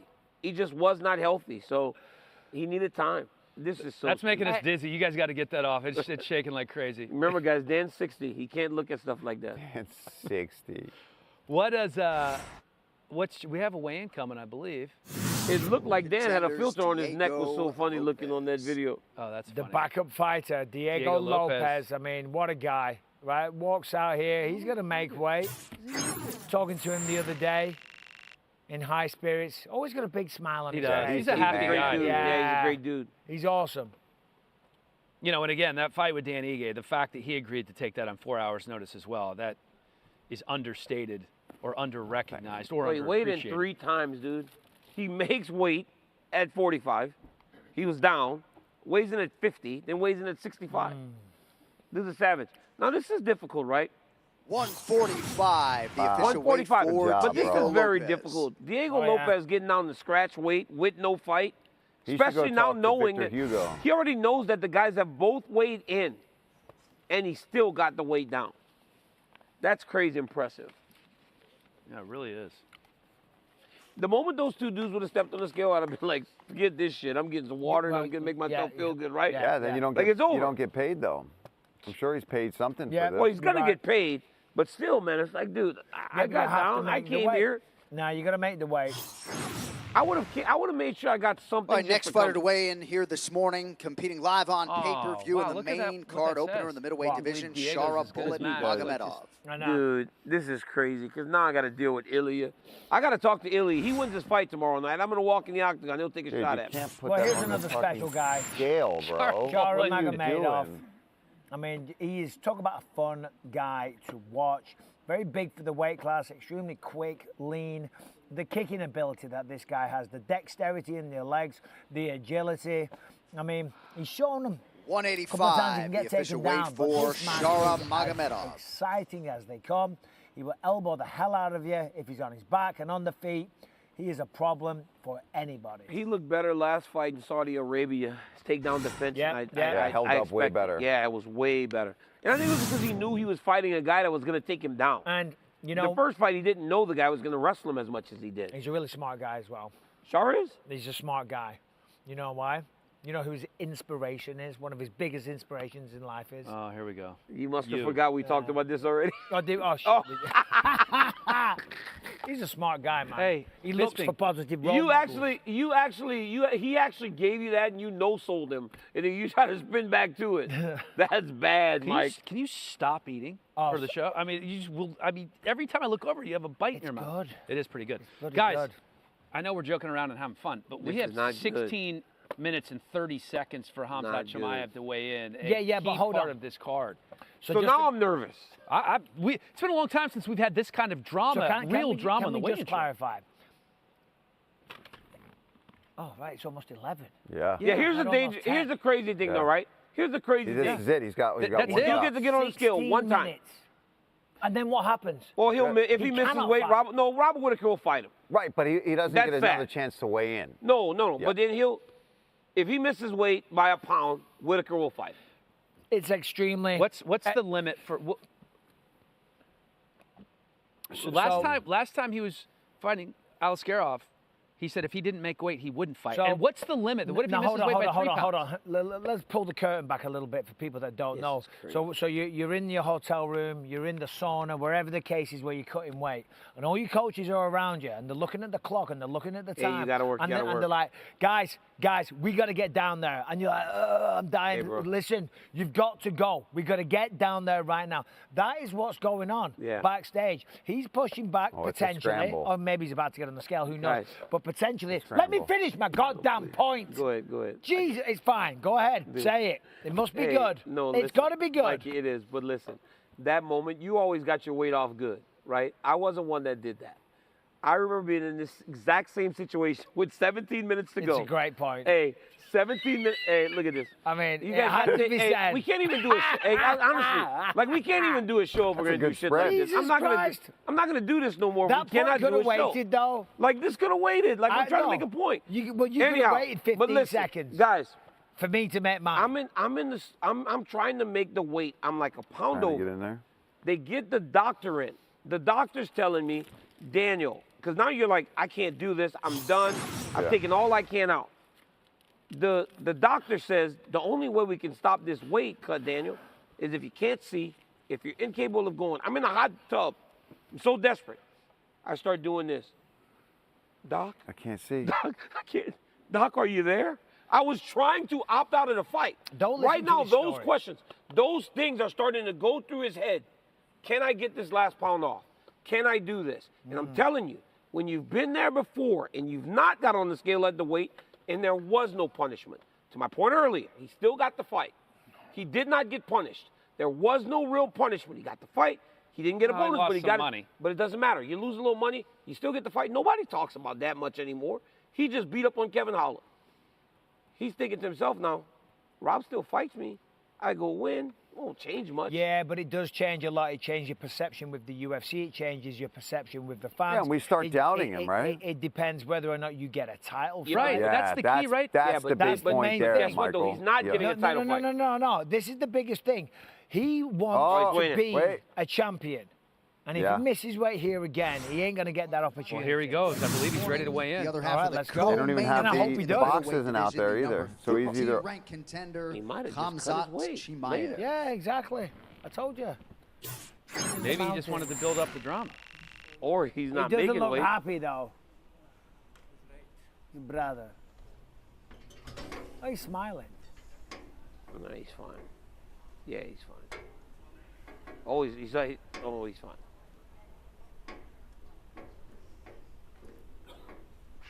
Taking his time. 186, the official Oh, he weight made for it. Khamzat That's it. Chimaev. He said he he was made like, it. that was the plan. He probably just, the entire plan was, well, To listen, do it we can later. do it until 11 a.m. Because you're in a dehydrated state for less. And that is more beneficial to the human body. All right, thank you all for coming out. We'll see you Did for you say the that, TC? ceremonials. I don't remember you later making today. that point, but Well, what's his problem? well, he always has a problem with somebody or something. No, Right now, it with you, seems Mike. like I'm just saying. Well, this is exactly what I said. Maybe he's just making weight at 11. I said it 2 hours ago. Well, you were right. What well, they it's do- television. We're And trying to everyone, build up the round of drama, applause for right? DC. Please, He said everybody it. on the side Come on. too. Would you guys clap? God, Good job, DC. my back hurts. All right, back to rapid fire. What changed for Robert Whittaker this year? I think his motivation. I think his motivation changed. I think that loss to Dricus du Plessis really woke him up and inspired him to change things in camp and just more motivated. You can see it at the stare downs. You can see it at the press conference. And you can see it in the fighter meetings. He's motivated and hungry again. Getting beat by Dricus du Plessis last year. And then also you combine that with not beating Israel Adesanya. And it's like, okay, I'm still a young man. I'm still in my prime. I've still got an ability to make this happen. So I've got to leave no stone unturned. And he's got to change his mentality. And he's got to be a killer. And he's got to stand there and go toe to toe. And that's what we're seeing with Robert Whittaker right now. I just agree with Paul. Motivations, man. Everything changes when you get beat. If you can get yourself back going in the right direction, and then it works, Yeah. then you stay the course. All right. DDP. Who would you rather face, Chimaev or Whittaker? Or who would you? I'm sorry. Who would you rather see? Oh, him face? see, now that's different than Yeah, what it we is talked different, about earlier. yes. I would rather see him get the. I mean, well, this is tough. 'Cause I don't want to wish anybody to win in the co-main event, but for me, I'd always want to see a fresh body in there. Always want to see a new challenger. So if Chimaev made the weight, can go in and win, God forbid, tomorrow night, I'd like to see that new matchup. To be honest, whoever wins tomorrow night, because whoever wins tomorrow night deserves a title fight. I know Sean Strickland's waiting in the wings, so I'm not campaigning against him. But whoever wins tomorrow night has established themselves as the rightful next contender. Whitaker will have just beaten 3 guys, and Hamzat being undefeated. And then Hamzat Chimaev undefeated, he will be, what, 15-0 tomorrow if he gets the job done? Come on, whoever wins tomorrow night. I think that this not being a #1 contenders fight is the craziest thing, especially in Rob's case. His best win will be Chimaev. Strickland's best win is Paulo Costa, who Rob also beat. It's like, I think... But do you have to take the rankings into consideration? Chimaev's ranked 13th in the division. Not according to the news last week. Yeah. Remember what Dana said? Yeah, the I know. rankers are fucking morons. Well, Oh, he didn't say those words? Valid. He did. All right. Yes or no? Magomed Ankalaev is the toughest challenge at light heavyweight for Alex Pereira. True. True. I think he's a great striker. I think he can wrestle, and he will wrestle. He's willing to do that. He's southpaw, you know, he's good kicks, and he's big. I think he is the biggest challenge right now. Without a shadow of a doubt. As you say, he's big, he's technical, he's strong, he's got beautiful boxing. He can wrestle as well. He's not a Khabib Nurmagomedov, of course, but yeah, Magomed, he's the biggest test. I think it's true, but we don't know. Alex won't You fight. drawing us a picture Yeah, over there? what are you doing right now? Drawing on my eraser. My goodness. Okay, well, nice to see you staying focused. Yeah. Can Lerone Murphy avoid a firefight against Dan Ige? Yes, I think he can. I think he's technical enough. And I think Dan Ige can also fight in not a firefight situation. But I definitely think Lerone Murphy can keep this fight in his range. They're in the big octagon. He's on a streak. He just went 5 rounds with Edson. I think he can keep it in his range. That's what If he- Lerone does. yeah. That's what the Miracle does. You know, he's undefeated for a reason. He's very, very technical. You know, he's a thinking fighter. I think he can very easily. He can. The one thing the English can do is they can box. Look Outside of at that, you, you're like an artiste. yeah, they can box. Yeah. Oh, look at that. Glad you're paying attention. Oh, we. What can this I want weekend? one. What can this weekend tell us about Shara Bullett's ceiling as a UFC fighter? I think that if he can go out there and get another win against Petrosian, I don't think it shows too much because if Petrosian stands with him and kickboxes, I think there's still questions to be answered. But if he can go out there and knock him out and have a big spectacular finish, then I think we're just going to see him continue to climb and give him bigger fights. It's going to build his star. It's going to build up bigger demand for people to see him fight. He's got a very, very fun style. He's got a fun matchup against Petrosian. He's not ranked. Neither man is ranked yet. So it isn't going to do too much in that regard, but it will cause more people to want to watch him and to tune in next time. Yeah, it won't tell us much. It's a good fight for him. It really is a good fight for him. Just gives us another opportunity to watch him do something cool. Yeah. You fought him. What's the key to RDA's sustained success? Well, I think he talked about it when we interviewed him today on the show. I think his ability to adapt and change and keep things fresh for him and make it fun for him still. And as he gets older, kind of adapt his training so that he's not injured, so that he's not worn out. And going to Brazil, switching it up, training different camps, and staying hungry. You can see when you talk to him, he still wants to compete. He's got 4 fights left on his deal, and he wants to fight them all. So that's great for RDA. It's the mentality.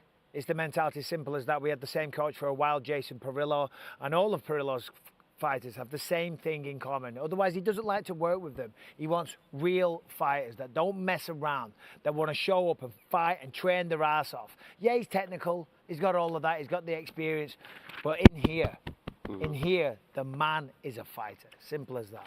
And he's got a good style. He's got a good style to last, right? Yeah. He doesn't take much damage. He's good at wrestling, got great cardio, and he does set the tempo of most fights that he's in. So I think he has a great style for longevity. All right, I'm throwing Tom Brady out the window with this question, but why can some UFC fighters find sustained success in the late 30s and even into their 40s, when in most other sports, outside of a guy like Brady, that's just not realistic. Once you hit your early 30s, you're generally done. Yeah, I think the ability to change your training and stay healthy and, you know, outside of camp, what are you doing outside of the fight world? What are you doing to maintain your health? And guys like RDA prove that they stay healthy, they eat clean, they make sure they take care of their body, and they continue on. And like DC said, he does have an ability to mix in your style. And I think as an aging fighter, you can't have a stand-up, trade him, slugfest every single time if you want to try to fight into your late 30s and early 40s.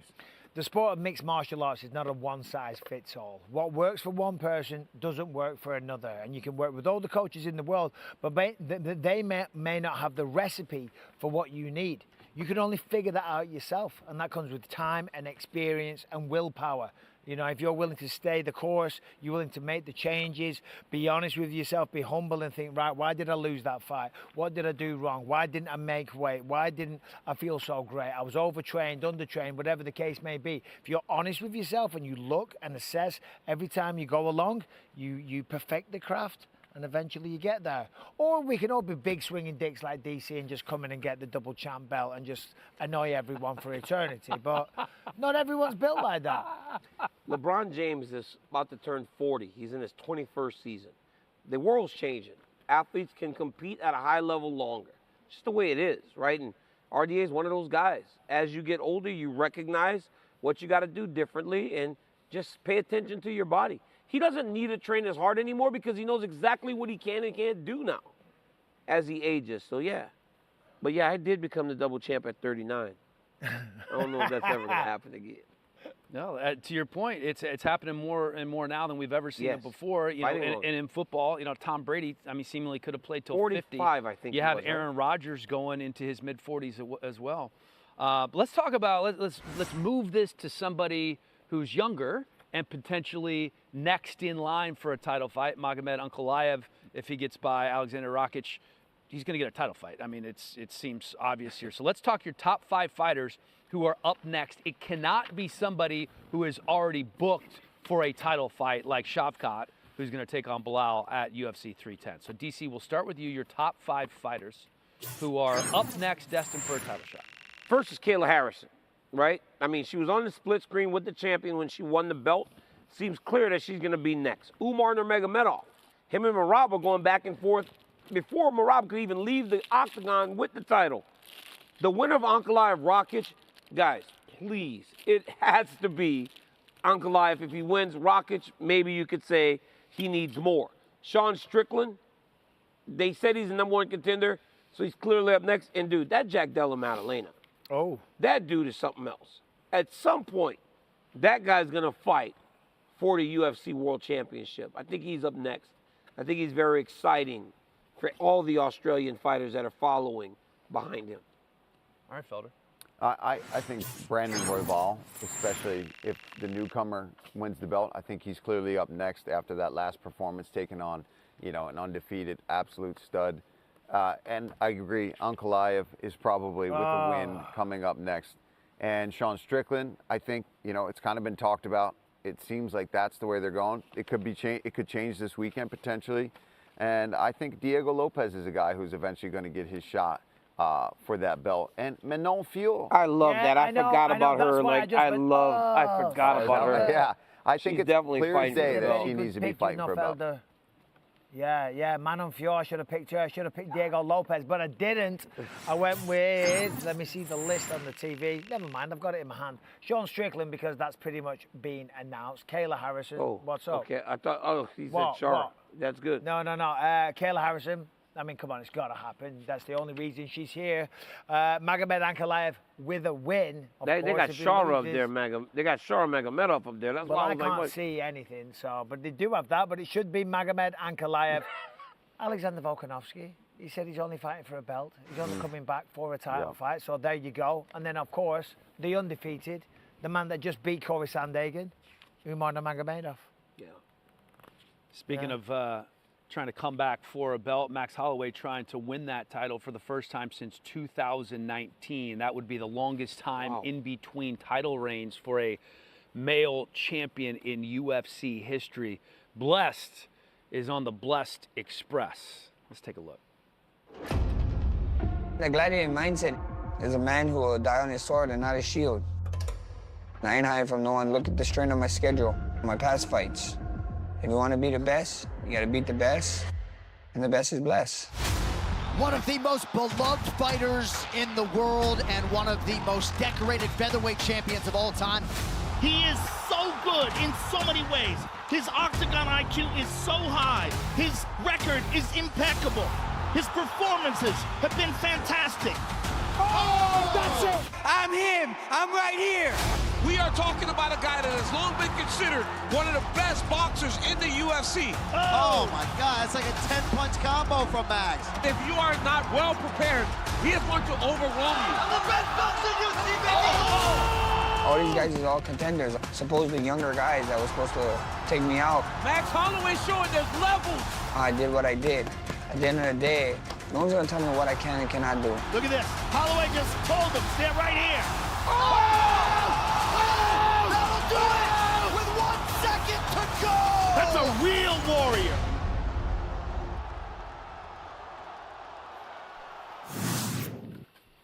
So many great moments in the career of Max Holloway at 32 years old. Man, he seems like he's been around forever, right? Like Max Holloway seems like he's 38, 11 39. years. So many highlight reel moments. 12 years. Are we going to argue over a year here? It's You just math. want It's math. If Is you, that- if that's the attitude we had, He this likes building fighting would me, fall doesn't he? apart. Do you know what I mean? It's He's been just ar- one number. been around off, it for over a doesn't matter. decade.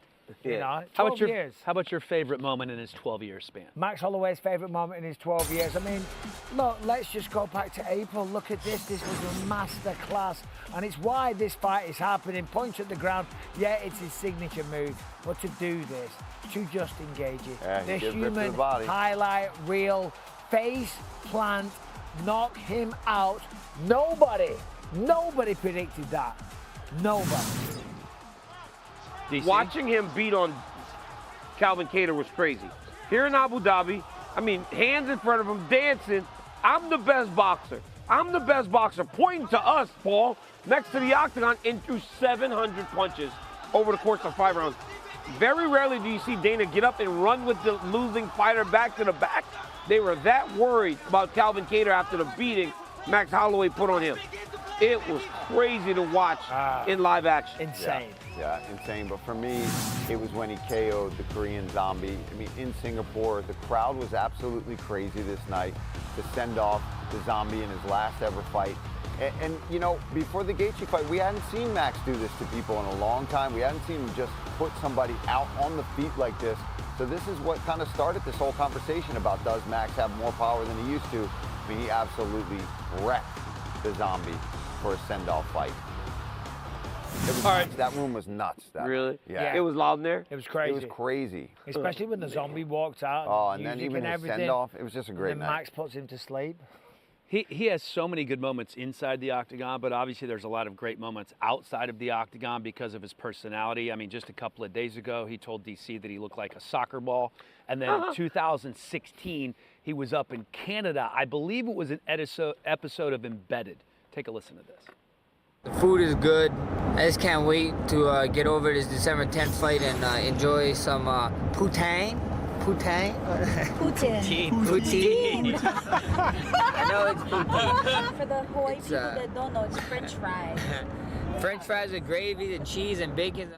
French fries, His cheese, voice, gravy, and his voice poutine. even sounds different now. He's trying to like say too young. I thought it was poutine. Poutine. Yeah. It's good. Which is He says it delicacy in better. Canada, but I you like know, Max's way of saying it better. You know, poutine. Yeah, I like it. Poutine. Poutine, yeah. Sounds like something else. Different. Yeah. We'll make sure we get some poutine and poutine. We had it last Canada. time. We had poutine last time. Remember that with all the syrup and... You don't like it?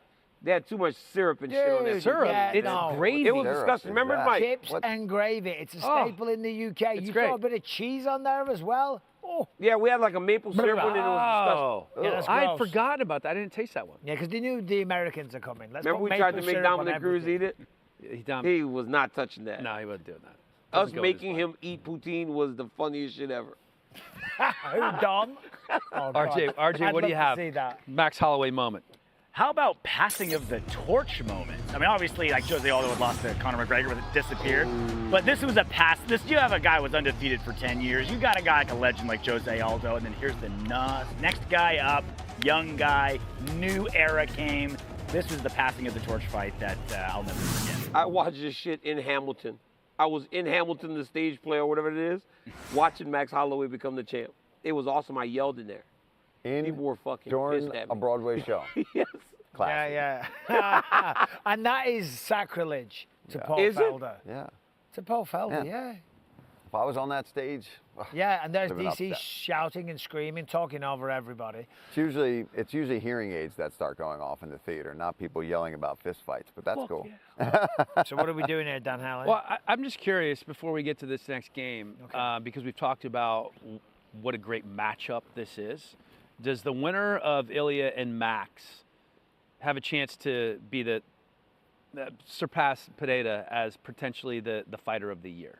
The fighter of the year. Oh, see, that's a tough one. I mean, all right, let's keep it short. I'm going to say yes. Yeah. Because if Max Holloway was to beat Justin Gaethje and then to beat Ilia Topuria, and if Topuria can beat Volkanovski and then Max Holloway, as much as I love Alex Pereira, that outweighs Jamal Hill and Khalil Roundtree, with respect to everyone I just mentioned. And Yuri. It's over. It's over. Like, they could. And because the wins are more valuable wins. The singular wins are better. But the winner of this fight would have 2 better wins than any of Alex's 3 wins. So it sounds like not only could, but they should. They should. Alex Would you only agree fought with that? twice this year. Alex fought 3 times. Did he? Alex fought Yuri, he fought Jamal, and he fought Khalil Roundtree. Yuri last year, didn't No, he? that was in April. Oh, was UFC it? 300. My bad. But it still doesn't He's matter. fought so many times, it feels like they should have been longer ago, but they weren't. And I agree with you guys. I think the value of the wins that these guys potentially could be racking up with a win on Saturday night. And I don't think they got to finish him. No, I don't. It's just a good fight and a win. I mean, these are solid, well-rounded fights. But again, it's tough. But very rarely do you have this level of win anytime. Yeah. To have it in a year, to have 2 wins like this in a year. There's so many guys you could have on this list. Robert Whitaker, who's also on this card. Renato Moicano, who's had a tremendous year. DDP again, as well. The quality of the win, right? Is Izzy today a bigger win than beating Max Holloway or Volk after what Max just did? It's not. Is it big? It's not as big a win. The quality of the win needs to matter. It cannot be just activity. Or Kevin Holland would have won the fighter of the year when he fought 5 times in the calendar year. No, How you're right. quickly we forget about Izzy's greatness. No, I'm not saying he's not great. But I'm saying him today, right? He had just lost to Strickland, came back, got a title fight, lost again. Volkanovski had still defended his belt all those times. Max Holloway just knocked out Justin Gaethje. Yeah. If this dude wins, You're just talking about what direction they're trending at the time of at the that fight, moment. which is fair. The pound-for-pound debate obviously has been a heated one throughout the years. The main event features a couple of guys in the top 15 in the pound-for-pound rankings. You have Ilya at 4, you have Max at 11. Let's talk pound-for-pound rankings at 145 and below. All right, so we're taking out the heavier weight classes. Bisping, you go first. Look, 145 and below, you got to go with the 145 king, the featherweight champ, Ilia Topuria. Below that, Alexander Volkanovski. Listen, he lost to Topuria, but the man was flying high forever. You got to have Pantoja on there. You got to have the bantamweight champ, Merab Dvalishvili. And you got to have Diego Lopez, because I'm telling you, this man's got champion written all over him. I'm looking at this list, though, and I'm not seeing Max Holloway's name. And I realize I made a big mistake. I was just going to say, honestly, bro, I'm doing it. Guess what, bro? I'm saying the same thing right now. Because guess who I didn't put? Who? Volkanovski. I know. Like, what the fuck? What am I It's an doing? embarrassment of riches. Yes. Paulie. Oh, I'm up. Yeah, Topuria, I think we have to put him on there if we're talking about 145 and below. Volkanovski, I've got on there. Max Holloway. Oh. I have Davison Figueiredo on there. I think has the potential to get that belt back. Merab. And I have Pantoja on there. No Merab. No love for the bantamweight champ that just dethroned Sean O'Malley. I think with another win or maybe a defense, what's a man we'll got get to him do on to there. impress you, Paul? You know, He just headlined the Sphere. it was beautiful. He's representing the country of Georgia. I know, and doing and I see incredible Merab on the things. road a lot now. He's going to give me Yeah, stuff. he's going to be Thanks, pissed. guys. He watches his show every time. Damn. Jeez, Yeah, he's he not won't- going to he feed will you not- cheesecake yeah, by he hand. won't. He's going to be wrestling me. Telling next you, the time way I that see man him. seductively fed me that You know what I'll do? cheesecake. I'll buy him some dessert. I'll buy him never some forget it. dessert, and I think we'll be good to go. You'll get a little Vegemite instead. Okay, guys, look at this list opposed to what's on the screen. That shit's wrong. So one is Ilia Topuria. Ilia Topuria is number one because he beat the guy that was pound for pound number one in Volkanovski. At number two is Merab because he just beat Sean O'Malley. At number three is Alexander Volkanovski because I don't know how the hell I missed Alexander Volkanovski. No. At number four is Max Holloway. And at number five is Pantoja. So take that list off of the screen. This is my list. Ilia, Merab, Volk, Max, Pantoja. That's the top five. So you just change it after you see everybody else's list. Producers hate you. Let me see the glasses. You like those? That looks good on you. They're a little dirty. Yeah. You don't clean they're them my very glasses. often. What does DC say here? Shocked he didn't put Max in it. Number one. You know what I love about old men with glasses? Tell me. I love old men with glasses. You do? They look good though, Dan. Give me a hug. Give me a hug. What's I love old men what's the with Tom glasses. Cruise movie where he's like the bartender? Cocktail? Cocktail? Cocktail. You look like Okay, you here we should be go, in that boys. movie. What, hold on. You guys have done this. You have your little boys club. What do you mean? Right? I've never been a part of a fruit roll-up race. Well, you get it. You get to do it now. We've never done What are the it. odds you get to do it? Roll-up race. All right. Weapon? So you can't use your hands or any body part to help you. All Are right, we RJ? eating this or what are we doing? So- Yeah, you got to stand up. Watch the example. Watch the video. All right. Check it out. I'll watch the video. Yeah. You got to open it up. Open it up all the way. I don't want to touch it.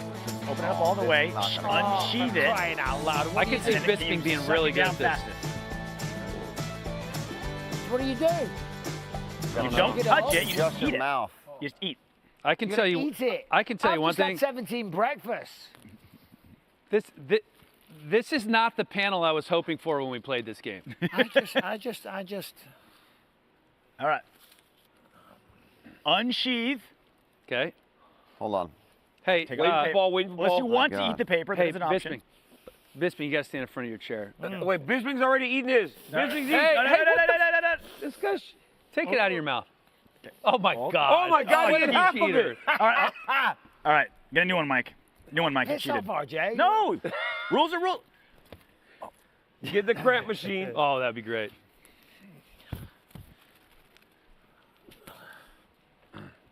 Okay. Oh, yeah. We got to do spit all something. over it. Sticky. Dan, yours is look. Yours is flipped. Can we get ready, too. guys? What? Your fruit roll-up's flipped. It's, That's how it is in the on the bottom All of right, it. ready? All right, in the mouth. All right. 3, 2, 1, go.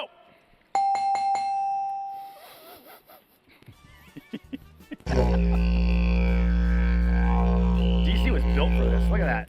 Wow. Hellcat DC, real close.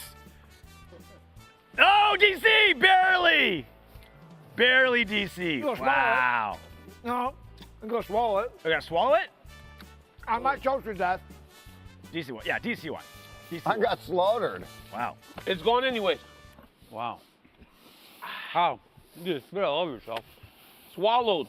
Everyone in this room is now dumber for having listened to it. Did you just eat my side? No. Dude. Mike's the health nut. He had to spit it out. Oh, Lappy took it. I gotta make somebody spin. Hey, Mike. Yeah. You want to keep bullying me all game? Spin the wheel, Mike. You bullied me all show. I'm bowing down to you. You bullied me all You're show. the Spin the master wheel. of eating fruit roll-ups. Mike is spinning it. I don't mind spinning. My Drinking entire cramps. life I've been spinning a wheel. Drinking cramps. Pronunciation. Oh, yeah. That could be good. All right. What I gotta say? Okay. Okay, give me, Mike, give me, I'll pick. Let me see the card, I pick. This is gonna be bad. These do need a wash. Okay, I got one. want. This is an easy one. Which one? Tell me.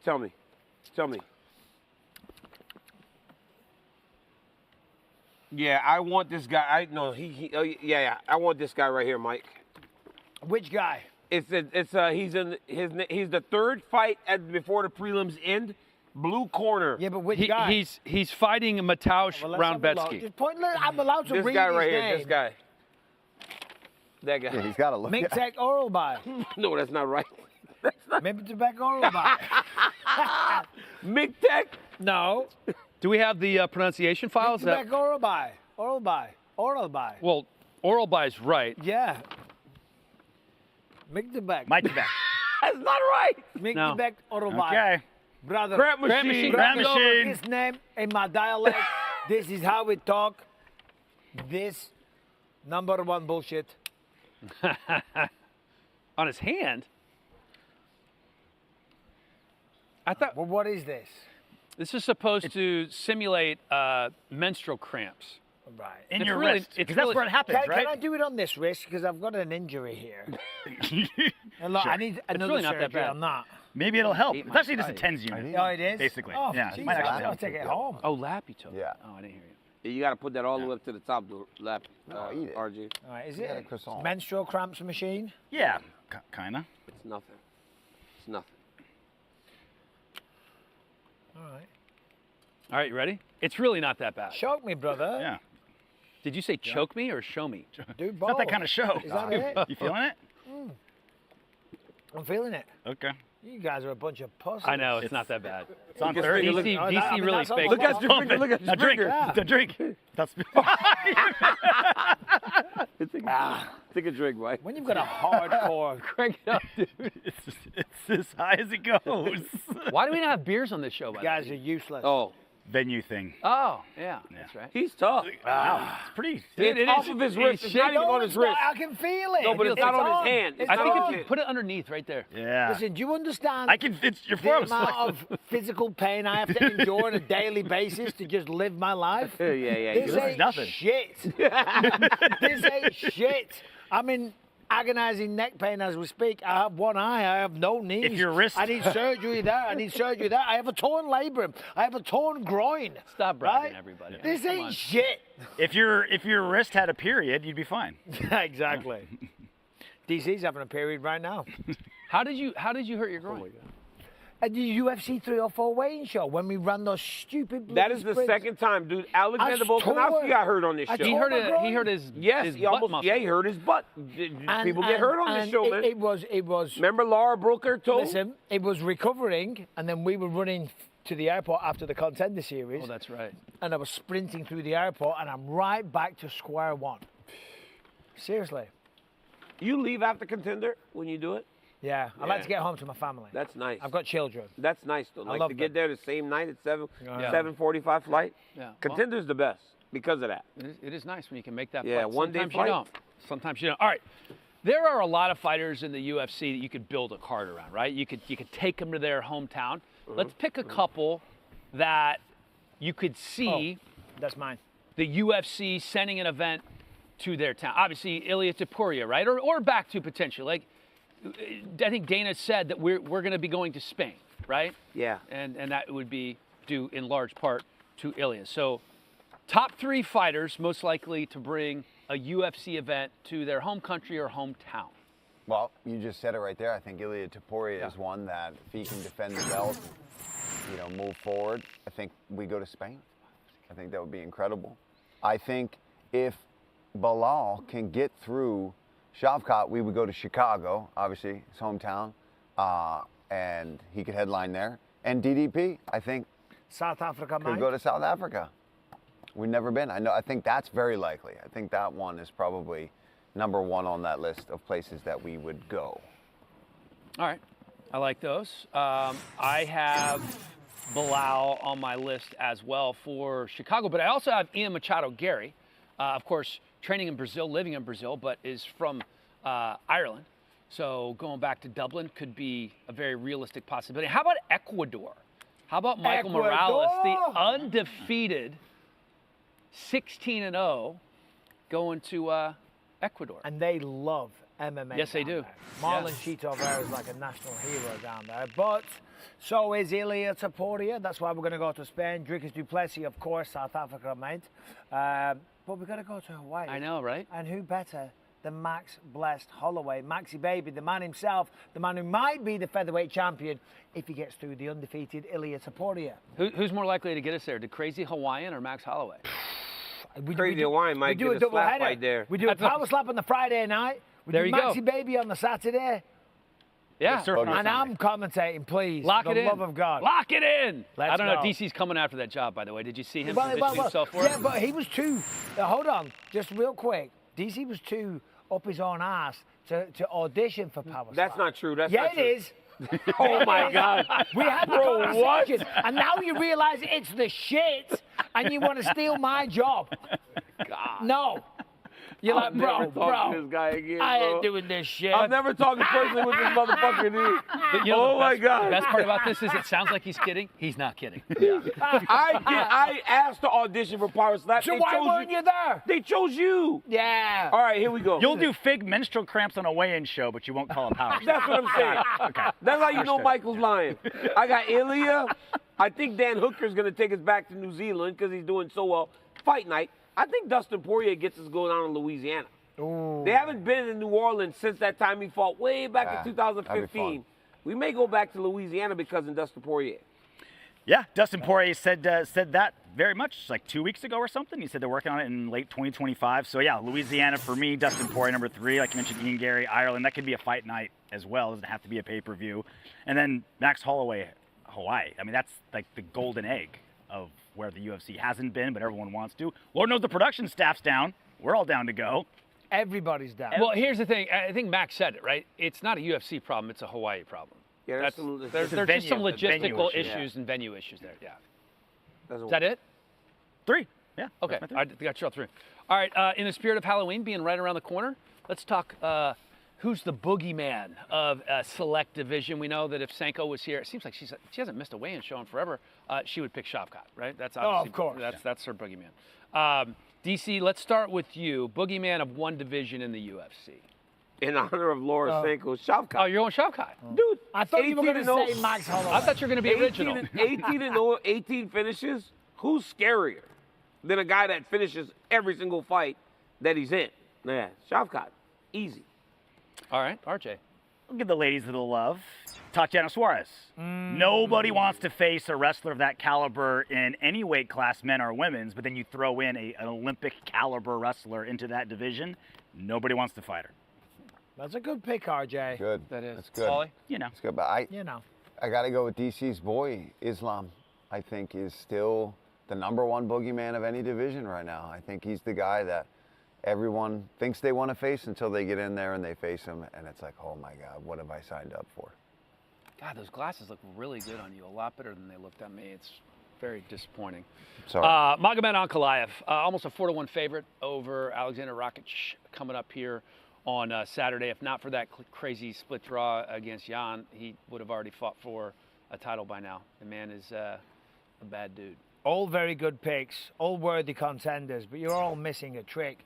The one and only boogeyman is the Khamzat Chimaev, Boris, the Wolf, the Undefeated, the bad guy, the Bond villain, the guy that misses weight and sticks the double bird up to everyone, the guy that doesn't care, the guy that dominates everybody. You can dress up as Khamzat for Halloween, okay? He is the bogeyman. He is the bad guy. He is the threat to the division, to Dricus' throne, to the title, to the scale, to the weigh-in show, to everything.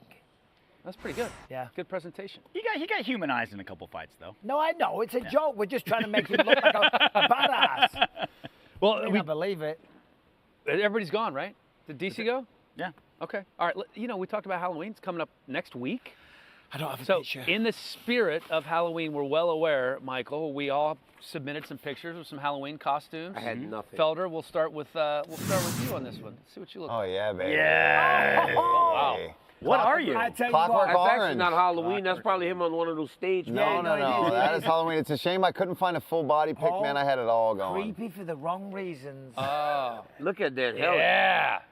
That's with my daughter about 5 years ago. Now she's already in college. You're right. You do look terrible in some. I think that was is it Michael Myers from? Yeah, Michael Myers. I think Michael that's Myers. who I was for. Yeah, definitely I last just was was better Captain on America. Are you just wearing a shield and that's all? I can't even shield, shirt. I had a helmet thing on my face for a while, but yeah, I was Captain America. Brock Lesnar. Look at RJ. Yeah, RJ. Of course. 2.5 cans of spray tan. Looking shredded, And still dog. looking pale. The best part, I had a fight 2 weeks before that, so I was like, oh, yeah, gotta show this off. Guys, we got one. There's a guy that produces the show. I think his name's like Bob or Chris. That's him. That's right Cody? Oh. Producer Cody? Oh, that's Cody. Is that the last time you wore a Halloween costume, Cody, when you were 6? Dan. Who's Cody? Oh, wow. Oh, Really? my God. What? Cody Ordegoodian. Cody Ordicadian is our producer. Cody works here? Yeah, he's the How long? producer. He's talking to you in your ear. How long has he I mean, worked he's here? been here, but going on 2 years. Been a 2 year and a half. years? Yeah, like a year and a half. Well, he's a cute kid. Never met him. You guys do trick-or-treating in America for money? No. In the UK, like when I was young, we got door-to-door, and they'd hand out money. They give you cash. Like quarters or Yeah, dollar not bills? much, not like 20 pence, like a quarter or whatever. As soon as I found that out, I was trick-or-treating What do you in give? September. What do you give? And I was going to November. Yeah, so what like a house, like if you give a big full-size candy bar, that's that a was really a big win. deal. Yeah, That was Mike gives full candy bars. Yeah, but Mike how much gives full money candy would be a Me? lot of money? No, my wife handles it all. But the problem is with my wife, she gets this big like cauldron thing. And then people it's take still like there 3 at a in time? January. Oh, you know, it might still be there from last year now. So what I started doing, and this was a big mistake, I would take the candy because I don't want to go to the door over and over again. I would just take the candy and put it on the porch. Yeah. Yeah, and then And some the first kid comes group of kids along are and like, just Takes takes it all. off. I Yeah. know. It's ridiculous. Oh, that guy? Yeah. It's Cody. Is that Mike? That's Cody. I thought that was Mike Ricci. Mike Show some Ricci. respect for Cody. What do you mean, Doug? Look at him. That's Cody. That's Cody. That's your Okay. boy. Hey, Cody. Oh, is that AG too? Anthony Giordano. Looks like he could be Cody's father. Look at these guys. It's a My goodness. It's a father. What do you got going on up in there? Yeah, I don't know what they're doing in there. Anthony Giordano. That's the guy John always says about at the end of the show. Yeah, AG. Pasquale or Yeah. something like that. You should get to know your coworkers. We raced some go-karts, and Anthony Giordano was the slowest dude on the entire track. It was unbelievable how bad he was driving the go-karts. He's a great director, one of the best literally in the world, but as a race car driver, But with Hey, AG. respect, you know the guy.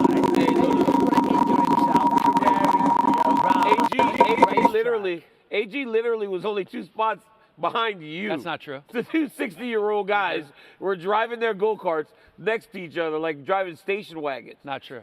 Yeah, you were. You and your minivan, you had Guess how 18. much money I won? How much? A lot. I won a lot of money. Yeah, I won like $250. About time you By won the way, something, because on by the the golf way, course, you know you who, never win. You know who? Running to DC. That's not true. I'm undefeated against you.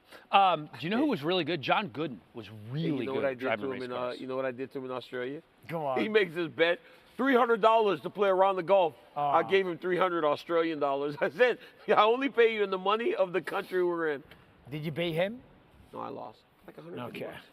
All right, we're talking top 5 undefeated fighters. There are several on this card who are not only undefeated, but very good and could be fighting for a title I don't know in what the I very did near with mine. future. I know, I'm trying to find all my We're stuff gonna have now. to just look Little at it on the discombobulated.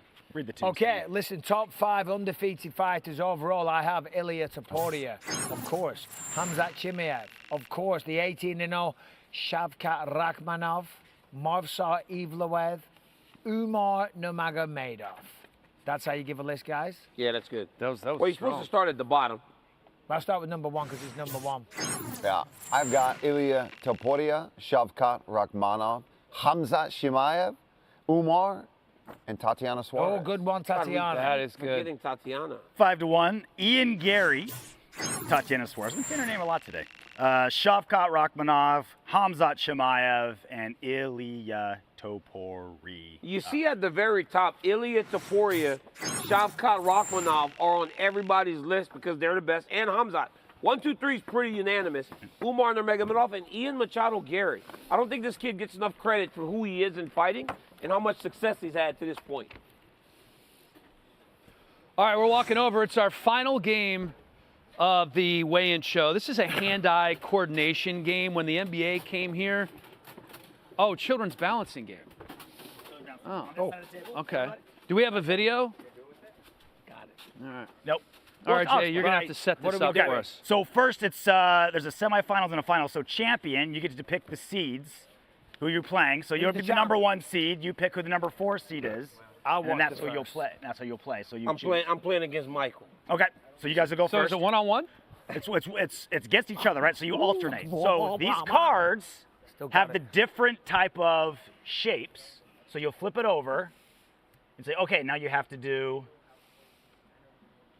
this guy, right? And you put it on there, right? Oh, so the shapes aren't necessarily that color. Okay. Correct. Okay. Yeah. Hold on. And then the next guy goes, and you put another one on.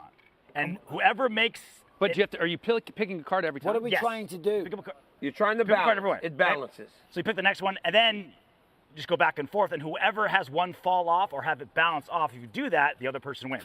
Okay, it's like reverse Jenga. Yeah, we got to do this though because all explaining, and we're just like explaining rules. It's not good for TV. Yeah. All right, we ready? No. Okay. All right, who goes first? These guys. You two. Go DC ahead. decides. I just need to watch you guys play it once, and I'll. One hand Mike only. first. I'm the 1 seed. I want to play first. Back up. No. No, Michael, I'm the 1 seed. No, let them play Michael, first, so I can see. Michael, I'm the one. I don't care I've about you never seeing. played. I don't give a damn if you played. Jesus, you are Michael. such a bully. Okay, so I have this I've got a guy. torn groin. It's the square-looking one. I think it's. No, that's not that. It's, I'll go first. No, Mike. What are you saying? Okay. Oh, But man. no, you got to know which one it is. It's Well, it this. doesn't matter. What do you mean? It's this. It has to It's match this. the card. Yeah, it has to match. It does? What are these for? You flip the card. Now flip a card. Go. Oh. Flip the card, Mike. What is it? Oh, It's it's a this square. one. It's a square. It's that one. The blue one. Yeah. Make it fit somewhere. Oh, Jesus Christ, that's bad, This isn't is it? really not that hard. Go, Mike. No, but that's I mean, really my bad. God, this is the first step. Put it on. I've got one eye. I wasn't sure where it was. Okay, I have the one But that no looks depth like perception. Tetris. It's gonna be right Oh, that's there. good. That's good. Flip Flip the card. Oh, you have the straight one? The straight one? It's, Get off! No, I think, yeah, it's that one. Yeah, it's that Oh, one. this is going to end it. Oh, yeah, Mike. that's tough. Oh, Yep. yeah, Mike. This is a Yep. good one. There's one obvious spot. There's only one spot. Is that it there, or is that it there? Oh, it's not going to stay. Oh, God. Well damn done. it. It's about to fall off. Let's go, bro. Come on, Mr. Big Champ. Okay, so I'm this. Wait, what was that? Yeah. You pulled that's- that one. No, No, it's this one. it's that one. He's right. He didn't cheat on that. He's a cheater. He is a cheater. Oh, but that's an easy one. That's an easy one. I don't think that's an easy That's one. an easy Flip one. 2 cards. Don't do it, Daniel. Don't do it. God damn. All right, here we go. Rematch. Mike, I tried to screw you. No, you didn't win the belt yet. No. You It's the got the finals. belt. That's Belt's for on the damn line now. sure. The belt. I ain't got the belt. I'm the placeholder. Felder would not Mike, be I thought that I was going to beat you because you didn't know who what I you would were have doing. picked to play against. I'll figure it out. All right. You're very creative. Flip it. We got this card that looks like not that. Looks like one of these guys. And let's put that. Oh, let's make it interesting. Oh. His hand didn't come Cheater. off. That was fine. All right. Let's make it interesting. One of these, right? Yeah, little guy. Ooh. Ooh. Okay, yeah. Good bounce. Good bounce. All right. Boo-boo. The cross. Far right. Far right. Green. I like this game. It's cool, right? Yeah. Very, What's it very called? Kids balancing something. I'm gonna get it. Your little kids can play it, or you can Called play it in front Another of one. your Teeter With tower. my friends. Yeah. Party game. Oh, you got to snuggle that in there. A little snuggle bus. Little snuggle bug and Table rub. DC. You already lost. All right, you got the L. Where are the L's? You're gonna shake the table. Oh, this is the L. Oh, this is good. You're taking an L.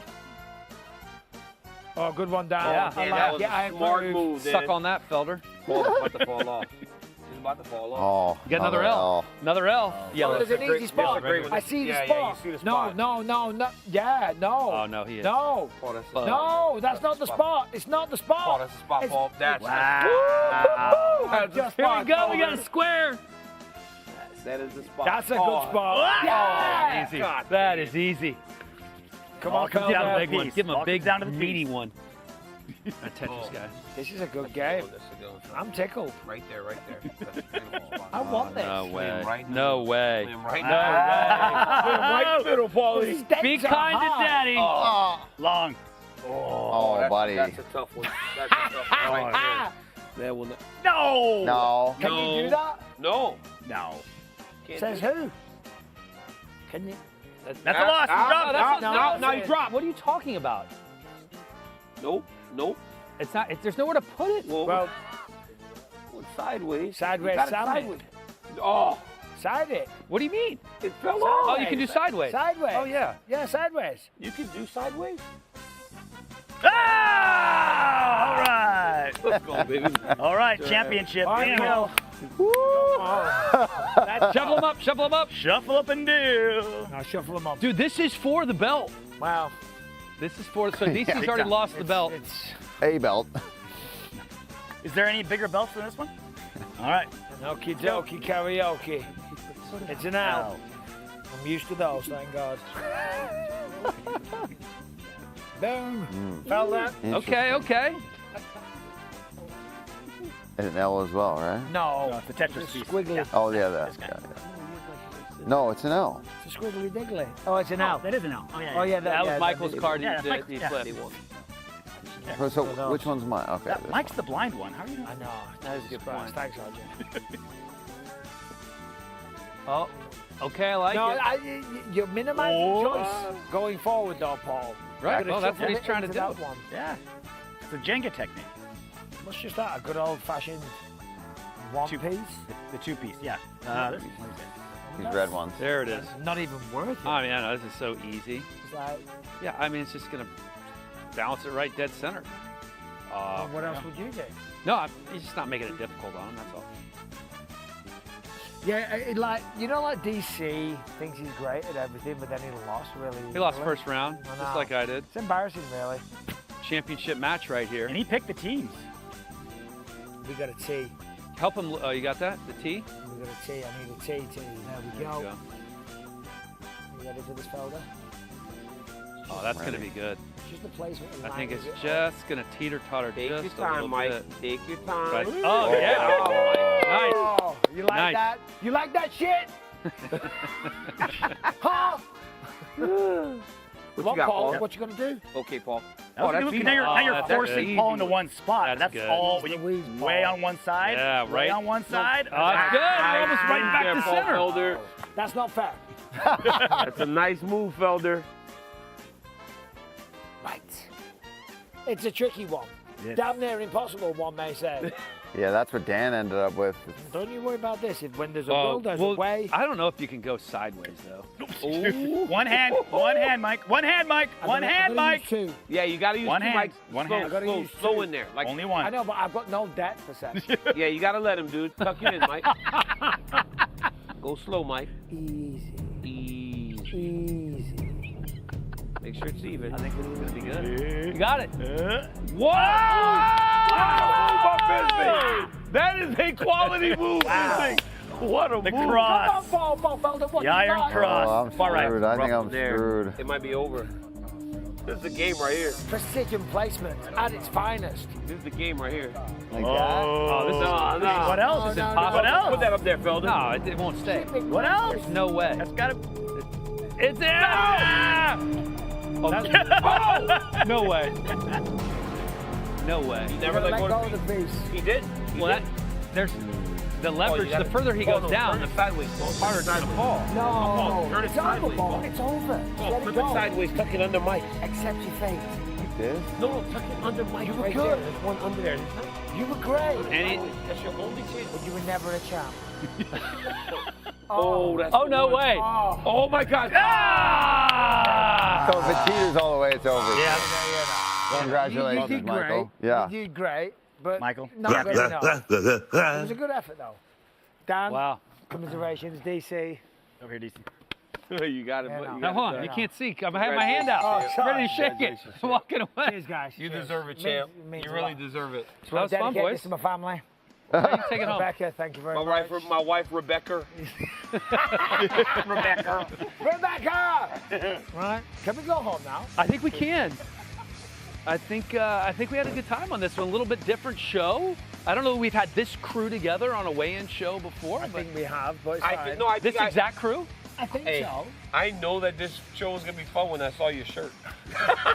What's wrong with my shirt? I mean, look at that, man. Pretty damn good. It is and I nice. look pretty good in it. It's a Let's good go. shirt. I love an old guy in a beach shirt, man. Thanks, man. I appreciate that. Are you talking? Why would you talk about Bisping like that? No, you- well, Bisping's young. He is, yeah. Look at this. Look how much fun you had today. Bisping just ate his face off today. Oh, yeah, Polly. I'll be honest, that was a nice shirt on TV, okay? The shirt came off very yeah, nice. It pops. It does. You know what I really like? I like the sunglasses. I hope we have a sunglass shot. Sometimes when I give the thumbs up, I mean that my boys are doing a pretty good job. It means I'm proud of you, boys. Oh, God. What was that, face? Turn my There mic we off. go. You would not stop eating. It was ridiculous. Look at that. Every shot is a Bisping stuffing his face. Look at my. Ooh. Huh? You're so pretty. Hey, you saw my eyes too? My eyes were all dolled up. Max Holloway. Oh. You did not do as well in trivia as I expected. Terrible. That ball was a little. Look at that. Sucked in the He was really good at that. Really good at that. Big dog that shit. Big dog UFC that 308 tomorrow. Buy the pay-per-view now. Thanks for watching, everybody.